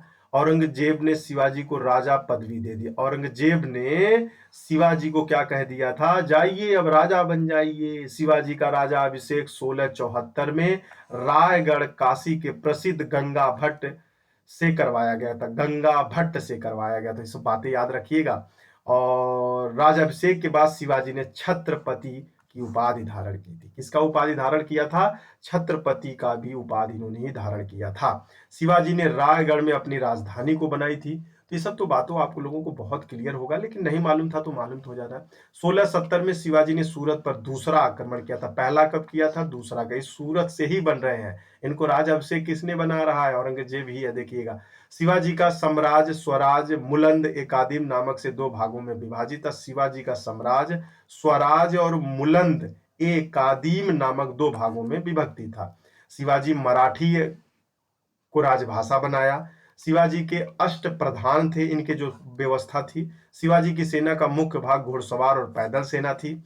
14 जनवरी 1761 में सदाशिव भाव के नेतृत्व में मराठा सेना और अहमद शाह अब्दाली के नेतृत्व में अफगान सेना के मध्य पानीपत का तीसरी लड़ाई हुई। इस युद्ध में मराठा बुरी तरह पराजित हो गए थे। ध्यान रखिएगा भैया, मराठा का पराजित होने का तरीका, नेतृत्व अब्दाली तीसरा 1761। मराठा प्रशासन में अल वरीज सबसे महत्वपूर्ण दफ्तर था। तो ये ध्यान रखिएगा, अल वरीज क्या है? तो यह दफ्तर है बेटा। क्या है? ये दफ्तर है। भूमि मापने के लिए शिवाजी काठी नामक मापक का शुरू किया था। शिवाजी ने छत्रपति के अलावा गौ ब्राह्मण प्रतिपालक, हैंदव, धर्मोधर, हिंदू धर्म के रक्षक की पदवी भी धारण किया हुआ था। तो हिंदू धर्म, देखिएगा भाई साहब, मैं वो बता रहा हूँ जो बहुत इंपॉर्टेंट है। ये शिवाजी भाव शिवभाव राव के बारे में बताने लगे तो बहुत ज्यादा है, मतलब बहुत, जब आप पढ़ोगे आधुनिक भारत उसमें पढ़ना पड़ता है। मराठा प्रशासन में गांव का मुख्य अधिकारी पटेल होता था। तो पटेल भी उधर पाए जाते। पेशवा का पद बालाजी विश्वनाथ के वंशानुगत ही था। कर्नाटक अभियान शिवाजी का अंतिम अभियान था, ये भी बात याद रखिएगा। 1680 में छत्रपति शिवाजी की मृत्यु हो जाती है और संभाजी शिवाजी के उत्तराधिकार घोषित कर दिए जाते हैं। अभी बात याद रखिएगा। उनका अष्टधाही क्या था बेटा? मुख्य अधिकारी कौन थे? उनके मुख्य अधिकारी कौन थे? तो ये मुख्य अधिकारी थे, पेशवा का मतलब होता है प्रधानमंत्री, आमत्य का मतलब होता है मंत्री, आमत्य का मतलब होता है मंत्री, सुमत का मतलब होता है विदेशी वाला, न्यायाधीश का मुख्य न्यायाधीश। अब इससे ज्यादा जानने की जरूरत नहीं है। मराठा शासन व्यवस्था के बारे में जान लें। मराठों के प्रत्यक्ष अधिकार वाले क्षेत्र स्वराज था बेटा, स्वराज कहा जाता था। और स्वराज 4 प्रांतों में विभक्त था। प्रांतों का सर्वोच्च अधिकारी मामल मामल तदार था बेटा, मामल तदार था। मराठा राजस्व मालिक अंबेर के द्वारा बनाई गई रैयतवाड़ी व्यवस्था पर आधारित थी। शिवाजी के जागीरदारी प्रथा को समाप्त करके किसानों से राजस्व संग्रहित करने की नियुक्ति की थी। तो इन्होंने जागीरी प्रथा को समाप्त कर दिया था। मराठा राजस्व प्रशासन के चौथे सरदेशमुखी नाम का कर वसूला था। सरदेशमुखी नामक कर वसूल किया जाता था मराठा राजस्व के लिए चौथे में। ध्यान रखिएगा। स्वराज के बाहर स्थित राज्य की सुरक्षा के बदले में कुल राजस्व को 14 था बेटा, 14 कहा जाता था। शिवाजी ने स्वयं संपूर्ण दक्कन देशमुख प्रधान मानते हुए सभी राज्य सरदेशमुख की मांग की। यह मांग कुल 10% छोड़ दीजिए। संभाजी के बारे में देख लीजिए। शिवाजी के उत्तराधिकार कौन बनेंगे? शिवाजी के उत्तराधिकार संभाजी बनेंगे 1680 और 1689। संभाजी का औरंगजेब के विद्रोह पुत्र अकबर के शरण दिया। संभाजी ने औरंगजेब के पुत्र सॉरी एक मिनट भाई, मिट गया यार, क्या हो गया? हाथ काम नहीं कर रहा, ठंडा लग गया ना पूरा, तब से पेन पकड़े पकड़े एकदम ठंडी हो गई है। संभाजी ने औरंगजेब के विद्रोही पुत्र औरंगजेब के विद्रोही पुत्र अकबर को शरण दिया था। तो विद्रोह करके कैसे पकड़ा था, वो ऊपर वाली बात याद करेंगे, समझ में आ जाए। इस कारण औरंगजेब ने दक्कन पर क्या कर दिया था? आक्रमण कर दिया था। 1689 में मुगल विरोध युद्ध संभाजी को बंदी बना लिया गया और उसके बाद हत्या कर दी गई थी। राजा राम आ जाएंगे बेटा, इसके बाद कौन से आ जाएंगे? राजा राम आ जाएंगे। राजा राम शिवराज का छोटा पुत्र था। उसने एक नए मंत्री प्रतिनिधित्व का सृजन किया और बढ़ाकर 9 कर दिया था। अब ये सब सारी बातें यही हैं। अब धीरे धीरे हम लोग अपने पड़ाव पे पहुंच रहे हैं। ध्यान रखिएगा। 1700 ईस्वी में राजा राम मृत्यु के बाद उसी का पुत्र शिवाजी द्वितीय बनेंगे बेटा। कौन बनेंगे? शिवाजी द्वितीय। तो शिवाजी द्वितीय के बारे में जान लीजिए, इनका मुख्य इंपॉर्टेंट क्या क्या चीजें रहेंगी शिवाजी द्वितीय के बारे में। राजा राम की मृत्यु के बाद उसकी विधवा ताराबाई ने राजा राम की मृत्यु के बाद उसकी विधवा ताराबाई ने अपनी पुत्र शिवाजी को द्वितीय गद्दी पर बिठाया और स्वयं उसकी संरक्षक बन गई थी। 1707 में मुगल बादशाह बहादुर शाह ने शाहू को मुगल कैद से मुक्त कर दिया। दक्कन पहुंचने पर शाहू और ताराबाई राजा राम की पत्नी के मध्य गृह युद्ध छिड़ गया था। जो वो छूट के आ गए ना, ये ताराबाई राजा राम की तो मृत्यु हो गई थी। खेड़ा का युद्ध आप लोगों को मालूम ही होगा। खेड़ा का युद्ध किसके बीच होता है? 1707 में ताराबाई पराजित हुई। समझौतों के अनुसार ताराबाई साहू ने राज्य को आपस में बांट लिया। इस युद्ध में साहू की सहायता पेशवा बालाजी विश्वनाथ ने किया था। मराठा से ज्यादा कुछ तो याद नहीं करने की जरूरत है, लेकिन प्रतापी और सूरवीर तो रहे हैं। बस जितनी इंपॉर्टेंट सी उस बातों को छोड़ दीजिएगा। अब आपके लिए आ गया है, यहां से 12 यूनिट में पढ़ेंगे ब्रिटिश राज का उदय और प्रथम स्वतंत्रता संग्राम तक पहुंचेंगे। बहुत अच्छा सफर रहा, एंजॉय लीजिए। Take care, bye. मस्त एंजॉय लेते रहिए, बहुत अच्छे से याद करिए, रिपीटेशन करते रहिए, शेयर करते रहिए, जरूरत पड़े तो याद करते रहिए। जरूरत से ज्यादा भोजन और जरूरत से ज्यादा आराम ठीक नहीं है।